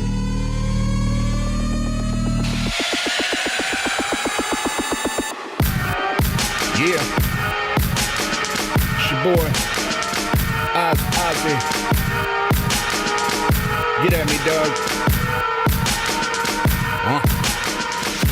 I run this shit. I shoot from the hip. Don't give a shit. Let me hear you say. Let me hear you say. I run this shit. Shoot from the hip. Don't give a shit. Let me hear you say. Let me hear you say. Yeah, they doubted me. Undoubtedly, astoundingly, asked, how did he capitalize on rhythmicity, stay gritty, and grow to run this city? Yeah. I'll tell you how. First, fuck all them haters chasing paper. See you later. Second, I never stop for a second. Pen and paper, my weapon. Stay wrecking, learn your lesson. 3, I keep a chip on my shoulder, size of a boulder. Then you add, I'm a little bipolar.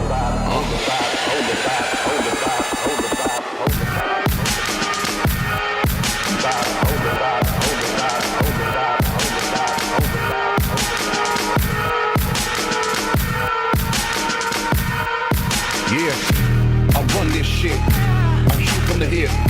Don't give a shit. Let me hear you say. Let me hear you say. Yeah, I run this shit. Shoot from the hip. Don't give a shit. Let me hear you say. Let me hear you say. Yeah, they said I couldn't do this. Why pursue this? Shit looks stupid, man. I thought you knew this. I'm built like a champion. You've been asleep though, and beyond. Let me clear it up, clarity for my molarity, my sincerest sincerity in regards to my vulgarity. How many fucks I've given? None. Will the giving ever start? None. No. The moral of the story, check the inventory. I'm in my own category. Your attention to my auditory is mandatory. I run this shit the fuck about my territory, bitch. Bitch, bitch, bitch, bitch, bitch, bitch.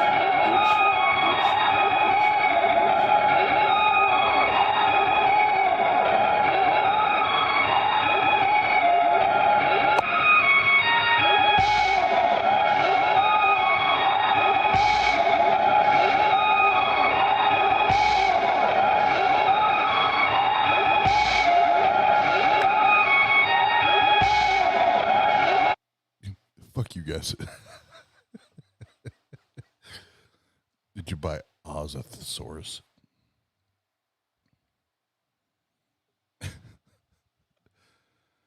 Ay, ay, ay, ay. Ay, ay, ay. Ay, ay, ay, ay, ay, ay, ay.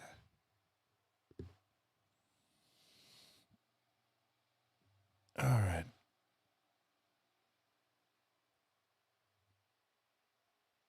I think it's about time I wrap it up before this shit gets bananas.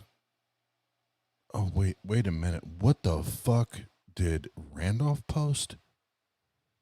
Hold the fuck on.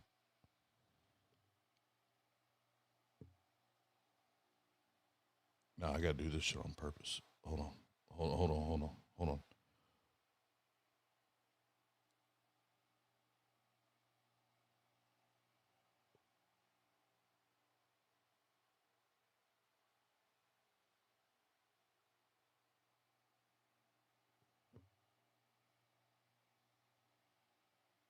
Oh, come on, phone. God damn.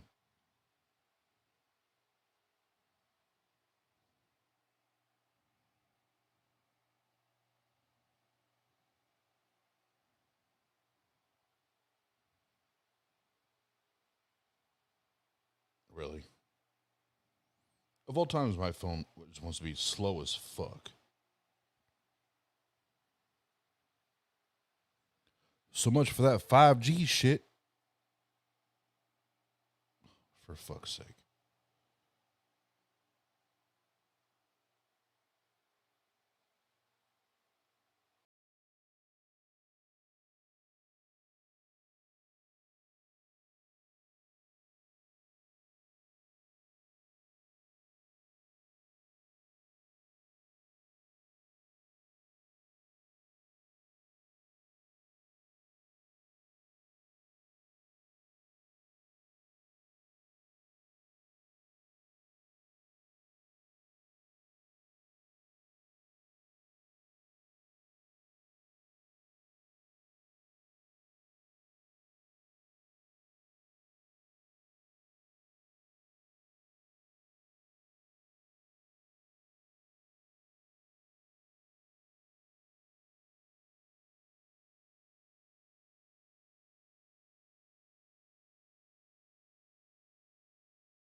All right, let's do a little experiment.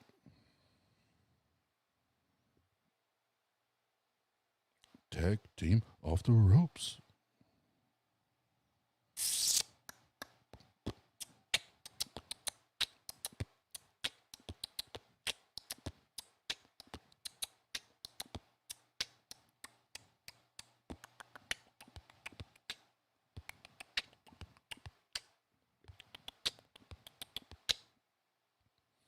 Oh, Andrew, if you have that handy, like I don't have that handy on my phone. I have that saved on my laptop. If you have that handy, if you want to send it to me, I will do that. If not, I was just going to go to just your traditional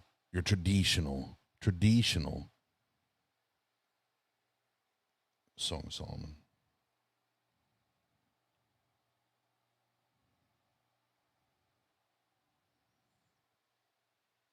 Oh, we're about to do some Oz ASMR sexy Bible Song of Solomon, not Song of Solomon shits.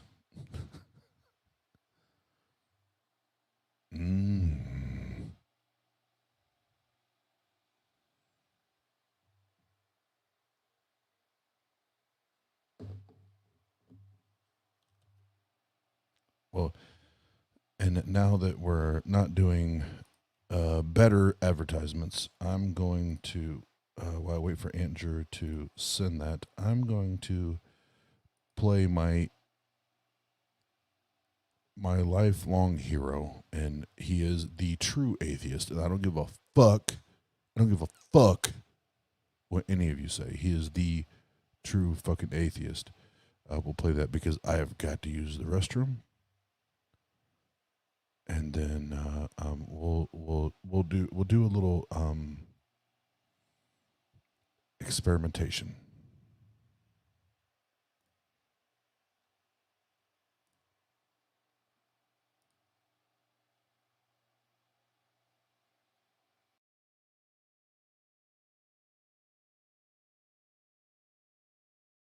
Video called I Deserve Hell. Now, gang, before I jump into it, I'm going to say this for the 1 trillionth time. Podcasters, you can't see me. YouTubers, you can't. Over my left shoulder is the world's most beautiful woman, and that is my mother. The troll standing next to her, that's my father. I actually just finished telling someone at work who just had a baby, right? You're going to fuck up as a parent. You're going to fuck up as a parent. And as a result, your kid's going to be fucked up, right? You don't expect two perfect people to create a perfect being. That's not how it works, right? Kind of one of your only goals is to make sure that your kid isn't in therapy 72 times a month because of what you did, right? So you're going to mess up. And you know what? My parents messed up. But they didn't fuck up so bad that I think that I deserve to be tortured forever. And again, Christians, I can't speak for you. I can only speak for myself. Burke and Carrie, they did a good job.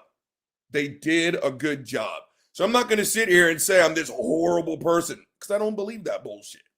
So I was just trying to think, how bad can this fucking video be?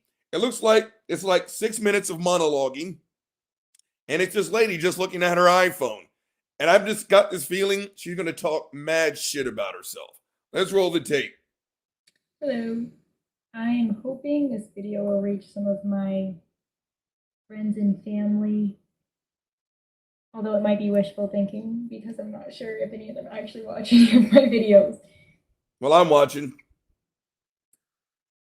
After my husband and I found the Lord, we let all our friends and family know, and of course, all we can talk. Pause the tape. Already, I am smelling victim fucking complex. When me and my husband found the Lord, we told all of our friends. Again, Christians, where is this mystical, magical place that you guys keep talking about? If someone comes up to me and says, I'm a Christian, I'm gonna be like, what's your point? I live in the fucking Bible Belt, gang. It's just like, again, it takes as much bravery. Again, I just left my Longhorn Letterman reunion. It's like going up in a room full of 200 old Texas football players and saying hook 'em, right? So, of course, we came out to all of our friends and family. Who's shocked when someone says, I'm a Christian? Nobody.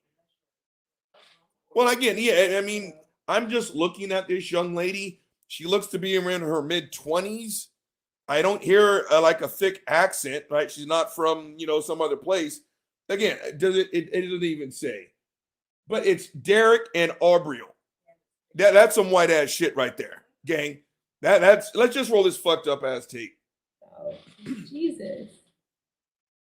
The typical response I think many born again believers get from friends, especially. Family is sort of different because, well, they're stuck with you. But the typical response from friends is rejection. Pause the tape. She's lying.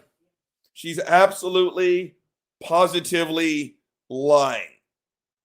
Again, the typical reaction is rejection.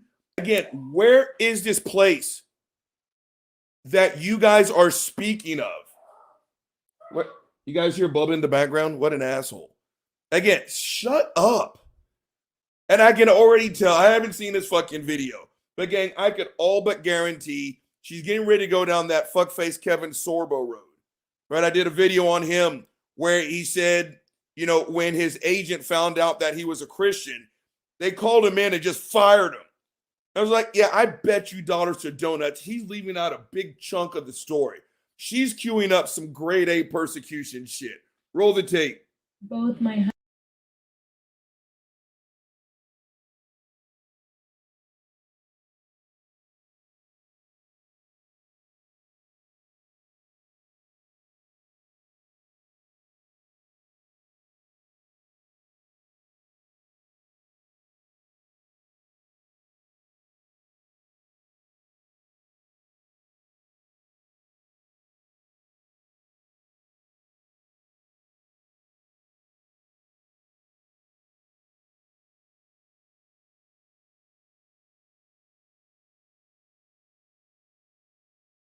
I was on mute the whole fucking time. God damn it.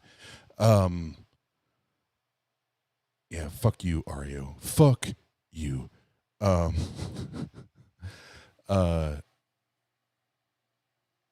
I will now abbreviate what I was saying.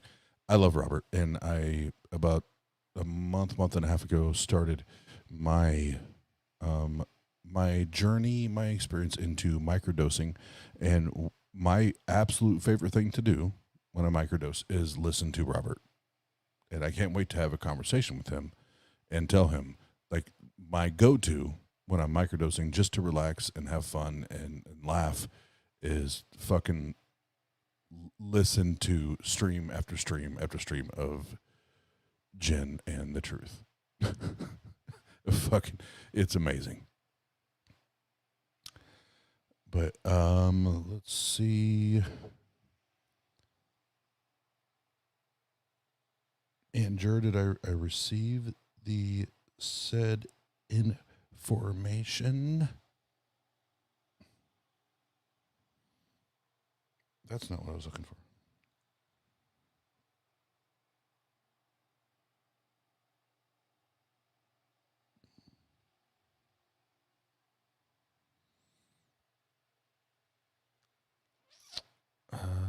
See your disclaimer above.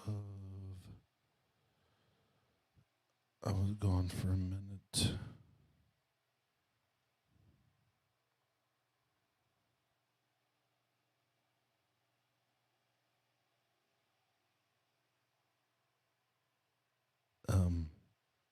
Well, then, you know what, Andrew, to be fair to you and to all of us, let's just read it straight from the Bibli. That way there's no misinterpretations, if you know what I means.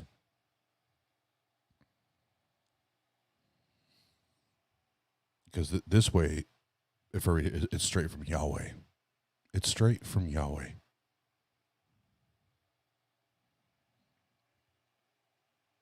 Yeah, I mean.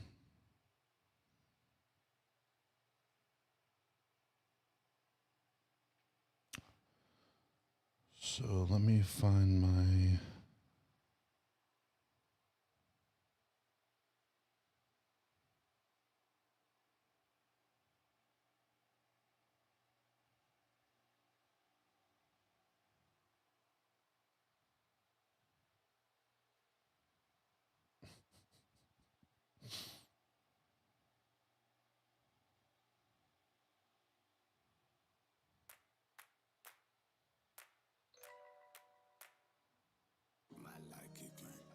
What are you doing?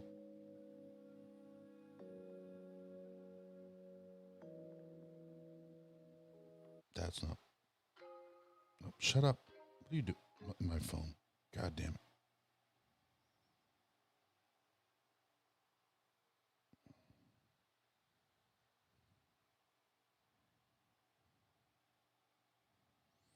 it. Oh, there we go.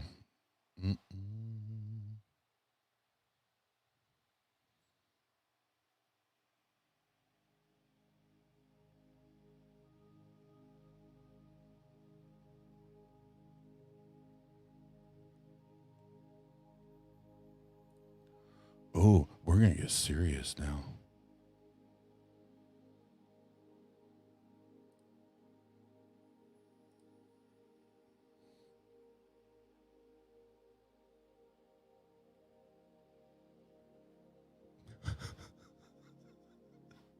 This would be so creepy.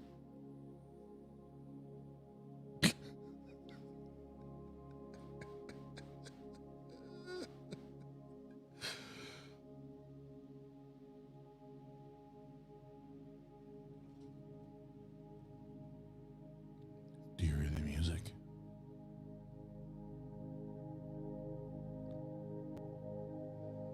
I don't know if I can take myself serious.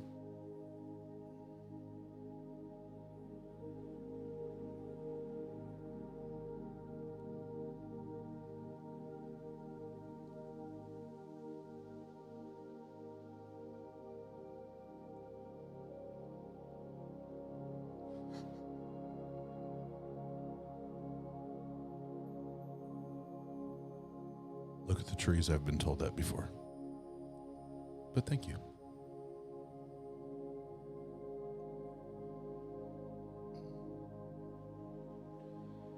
And I just realized that I didn't pour my drink. So now you have to listen to about not pouring my drink before I actually read this.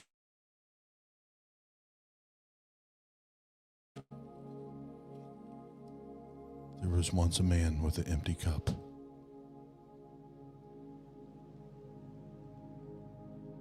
Or an empty glass.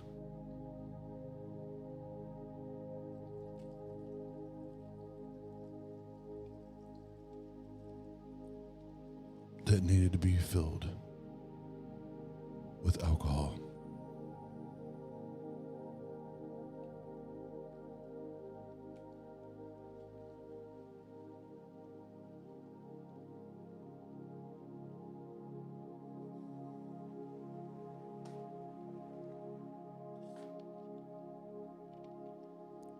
Oh, we're so close.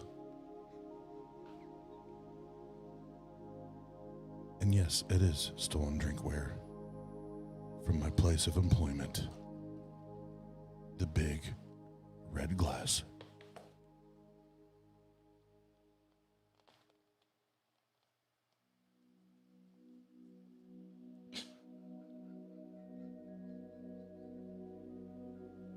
This shit's hilarious.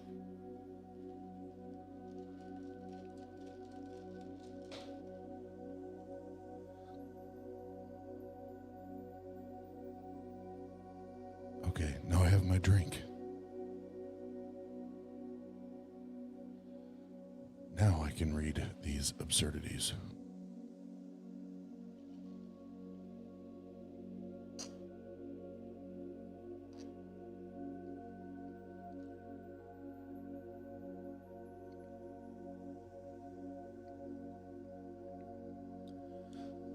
Ladies and gentlemen, the first ever ASMRARMSSRALSMMRFCQPT from Oz.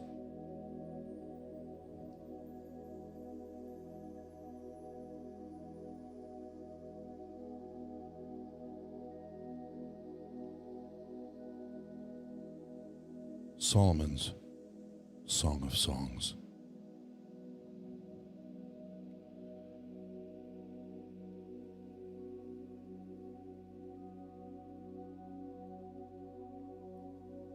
Let him kiss me with the kisses of his mouth. For your love is more delightful than wine. Pleasing is the fragrance of your perfumes. Your name is like perfume poured out. No wonder the young women love you! Exclamation mark.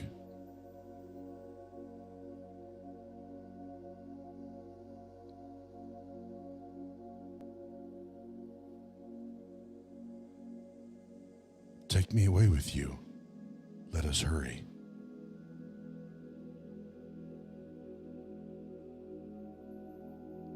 Let the king bring me into his chambers.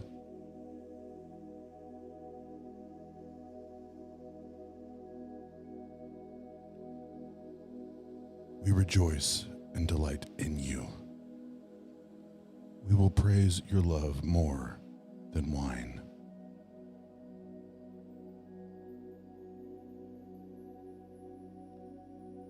How right they are to adore you. Dark am I, yet lovely, daughters of Jerusalem. Dark like the tents of Kedar, like the tent curtains of Solomon. Do not stare at me because I am dark, because I am darkened by the sun. That makes no sense. My mother's sons were angry with me and made me take care of the vineyards. My own vineyard I had to neglect. Tell me, you whom I love, where you graze your flock and where you rest your sheep at midday. Why should I be like a veiled woman beside the flocks of your friends? Where'd my music go? God damn it. There it is. Sweet music.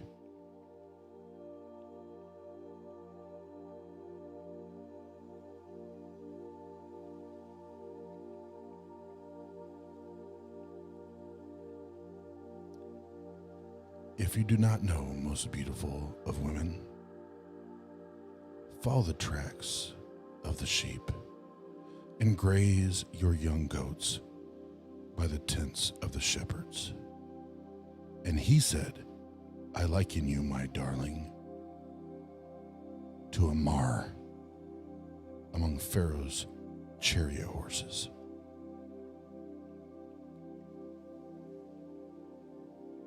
Your cheeks are beautiful with earrings, your neck with strings of jewels.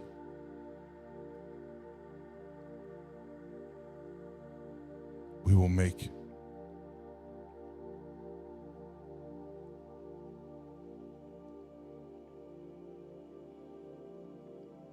your earrings of gold studded with silver. And she said,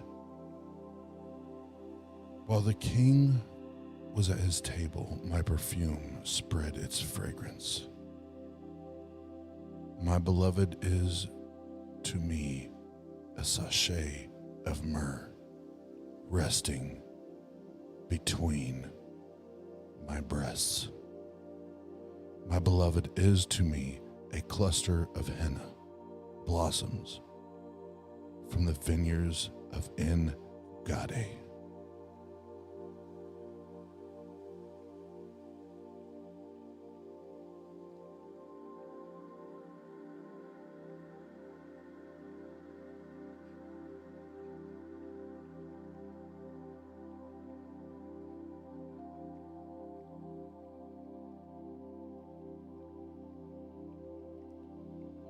He says, how beautiful you are, my darling. Oh, how beautiful. Your eyes are doves. Then she says, how handsome you are, my beloved. Oh, how charming. And our bed is verdant. And he replies, the beams of our house are cedars.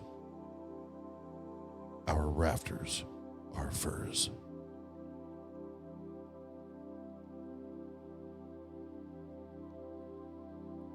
Chapter 2, she says, I am a rose of Sharon, a lily of the valleys. And these songs are way too short.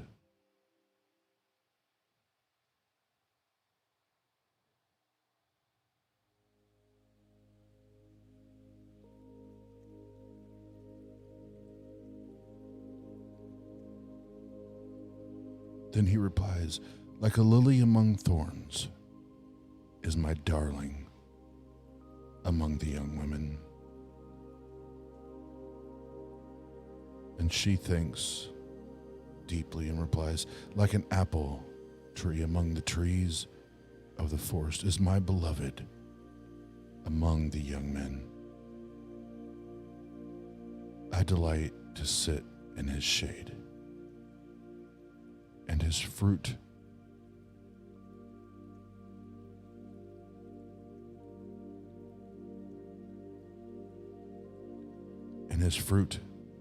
is sweet to my taste.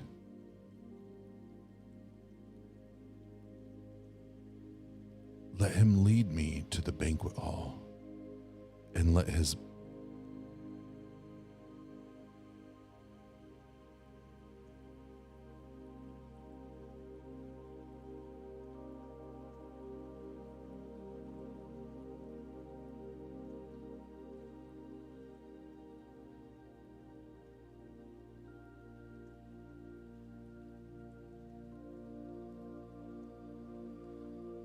banner be over me, my love. Strengthen me with raisins. Strengthen me with raisins. Refresh me with apples. For I am faint with love. His left arm is under my head, and his right arm embraces me. O daughters of Jerusalem, I charge you by the gazelles and by the does of the field, do not arouse or awaken love until it so desires. Listen, my beloved. Look.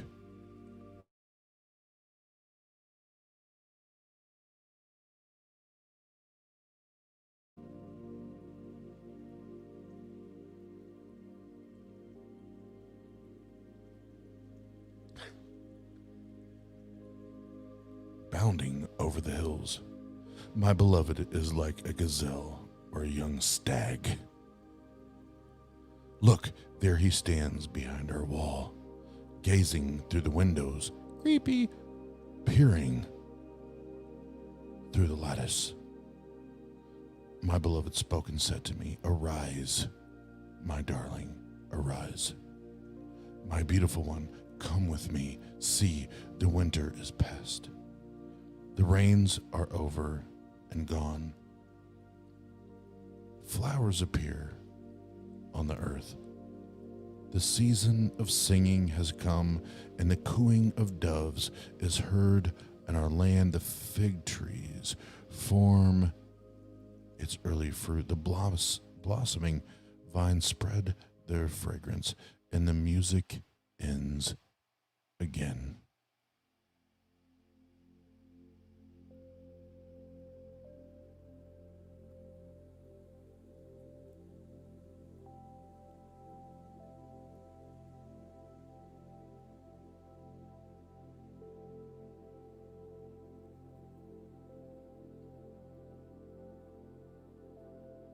And finally, after she talked all that shit, he says, my dove in the clefts of the rock, in the hiding places on the mountainside, Show me your face. Let me hear your voice, for your voice is sweet, and your face is lovely. Catch for us the foxes, the little foxes that ruin the vineyards, our vineyards that are in bloom. What the fuck? Sorry. Then she said, my beloved is mine, and I am his.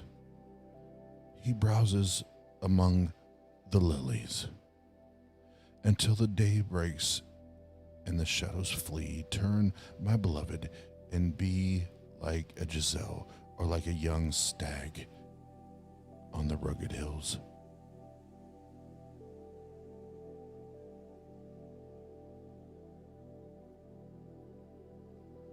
Chapter 3. All night long on my bed I looked for the one my heart loves. I looked for him, but did not find him. I will get up now and go about the city, through its streets and squares. I will search for the one my heart loves. So I looked for him, but I did not find him.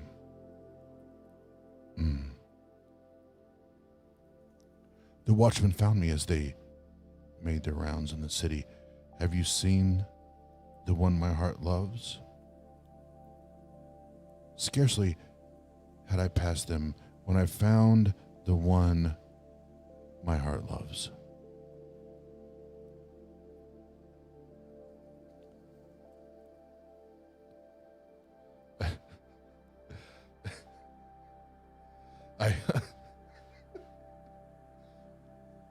I'm almost done. I could barely contain myself at this point. I held him and would not let him go. So I brought him to my mother's house, to the room of the one who conceived me.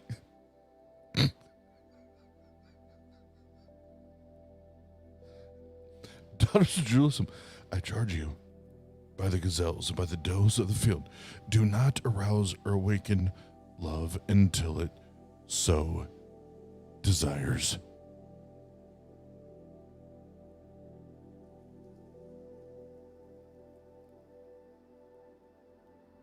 Yeah, that happened.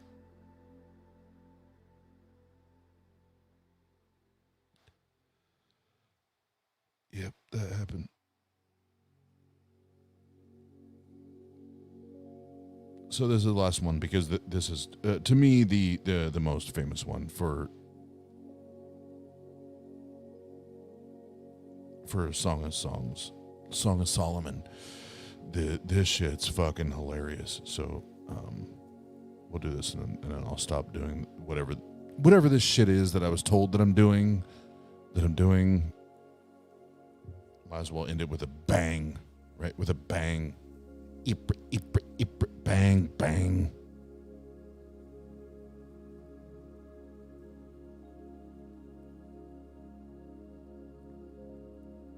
Song of Songs 4. Hold on, I gotta start the song over with to make sure that I don't run out of music.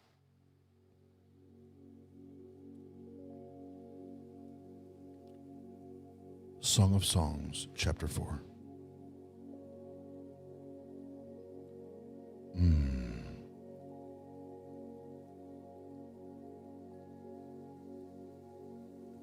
How beautiful you are, my darling. Oh, how beautiful.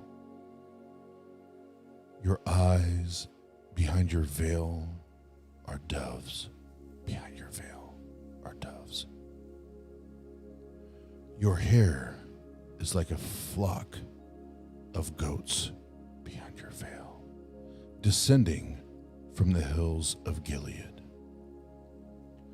Your teeth are like a flock of sheep just shorn behind your veil, coming up from the washing behind your veil.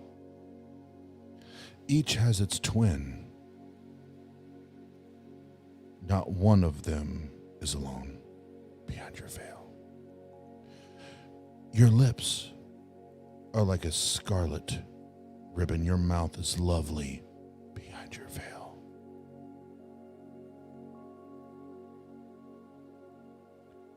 Your temples behind your veil, are like the halves of a pomegranate. I didn't say that right. Your neck is like the Tower of David, built with quartz stone behind your veil. On it hang 1,000 shields, all of them shields of warriors behind your veil.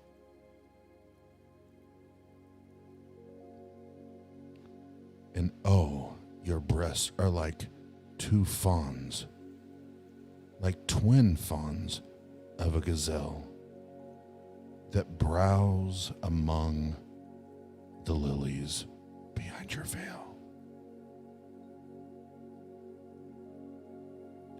Until the day breaks and the shadows flee, I will go to the mountain of myrrh and to the hill of incense. You are altogether beautiful, my darling. There is no flaw in you behind your veil. Come with me from Lebanon, my bride. Come with me from Lebanon.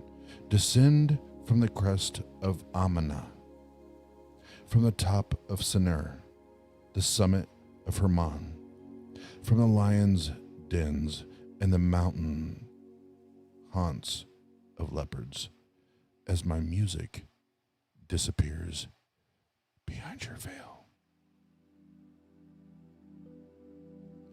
You have stolen my heart, my sister, weirdo, my bride.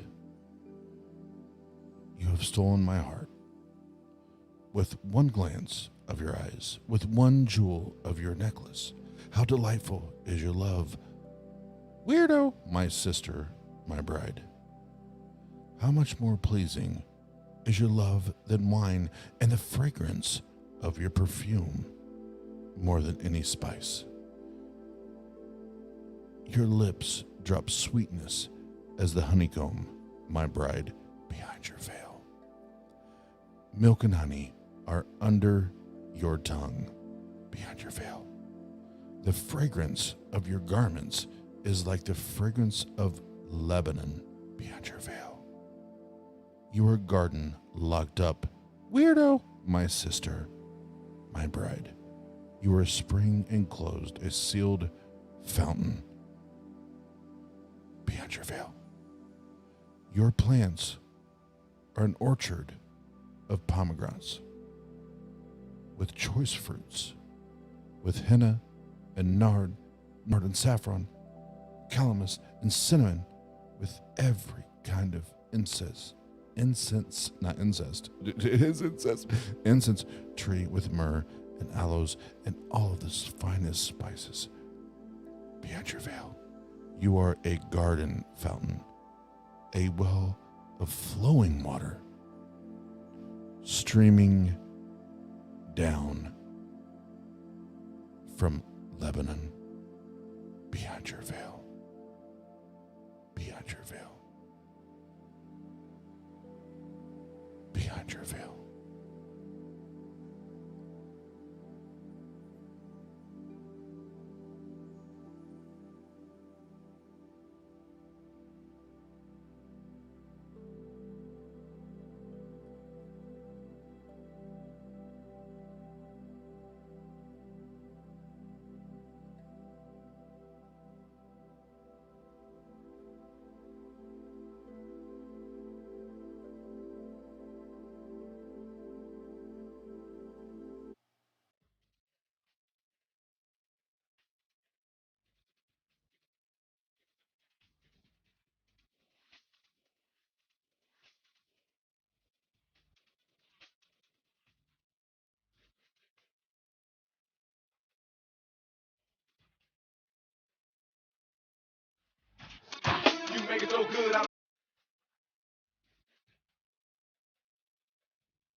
You from your head to your toe. Then I won't know.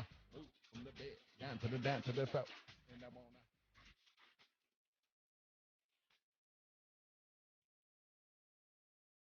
Yep, I'm good there, bruh. I'm good there, bruh.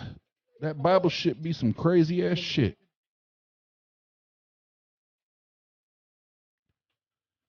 Oh, Aaron, he look, Aaron says this here in the nope, not that. In the private, in the public chat, he says this, but he texted me. He was like, dude, I just blew a load. It's like, you got me, bro. You got me with the Song of Songs. You got me. It was like,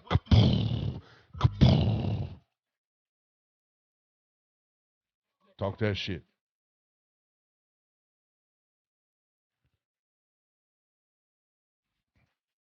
Y'all full of shit. No, I'm no Seth Andrews. I'm no Seth Andrews. I'm no Pasta Mike, but I can give those low tones. There's gonna be them low tones.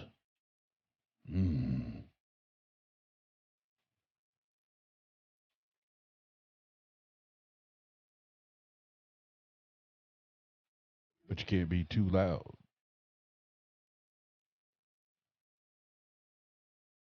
I'll do one request just because I feel like I remember this scripture. And this shit would be funny if it's what I think it is.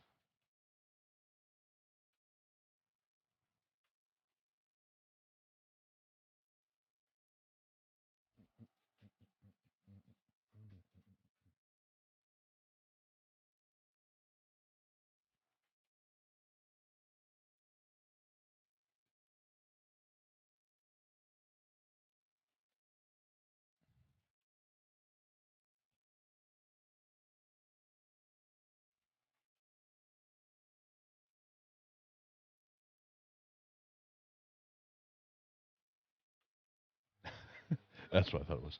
All right, here we go. One last dirty one. Georgia Brown, Georgia Brown. Don't be afraid.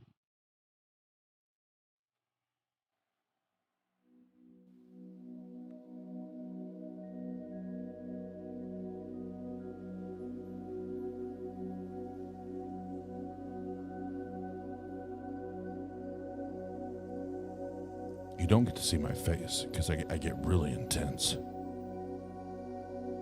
really serious.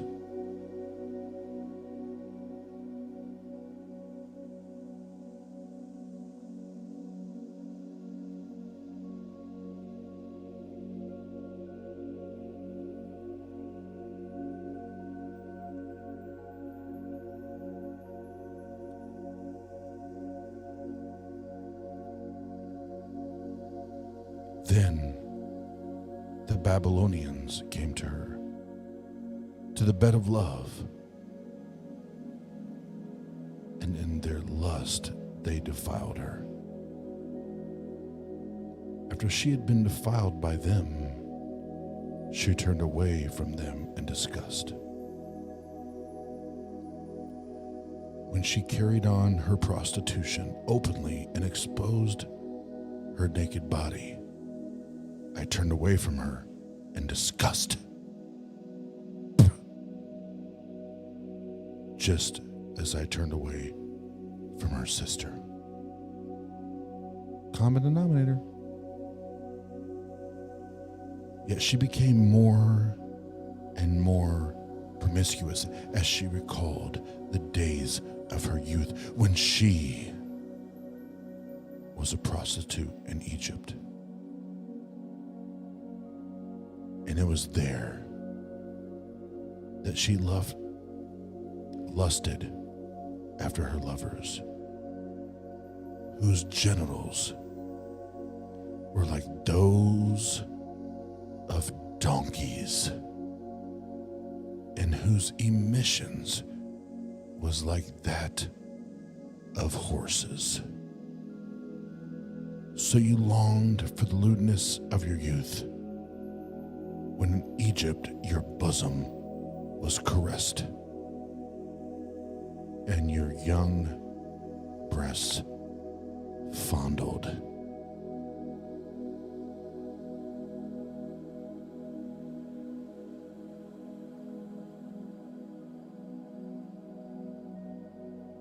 She lusted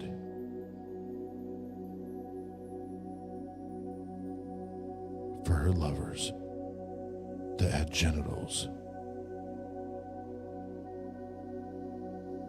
of those like donkeys, and emissions of that of horses.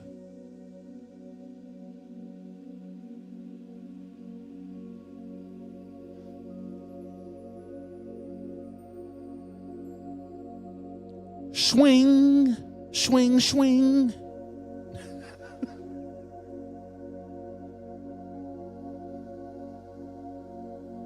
God damn it.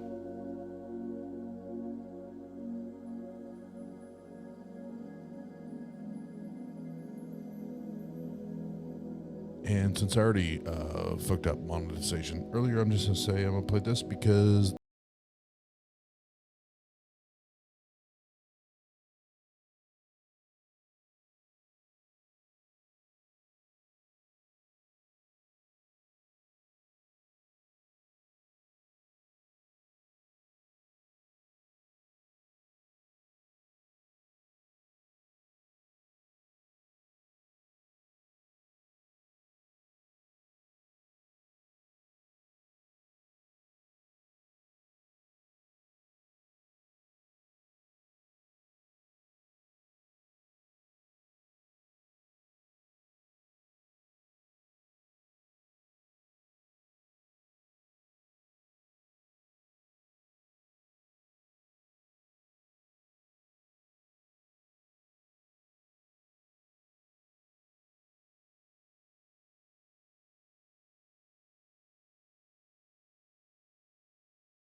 I'm going to get that to stop. Sorry.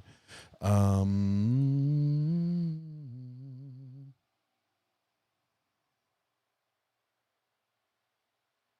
Jesus. Come on, man. Come on, man. So I love y'all. Appreciate y'all. And we will see you probably tomorrow night.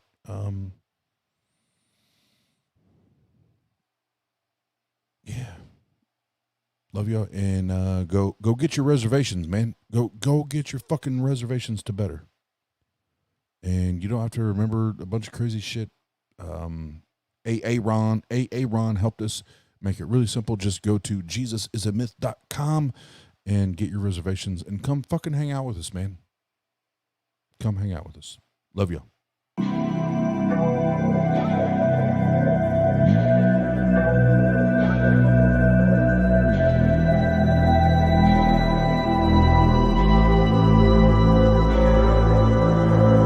You did it, you woke a sleeping monster. You did it, you woke a sleeping monster. You did it. You woke a sleeping monster. You did it. You woke a sleeping monster.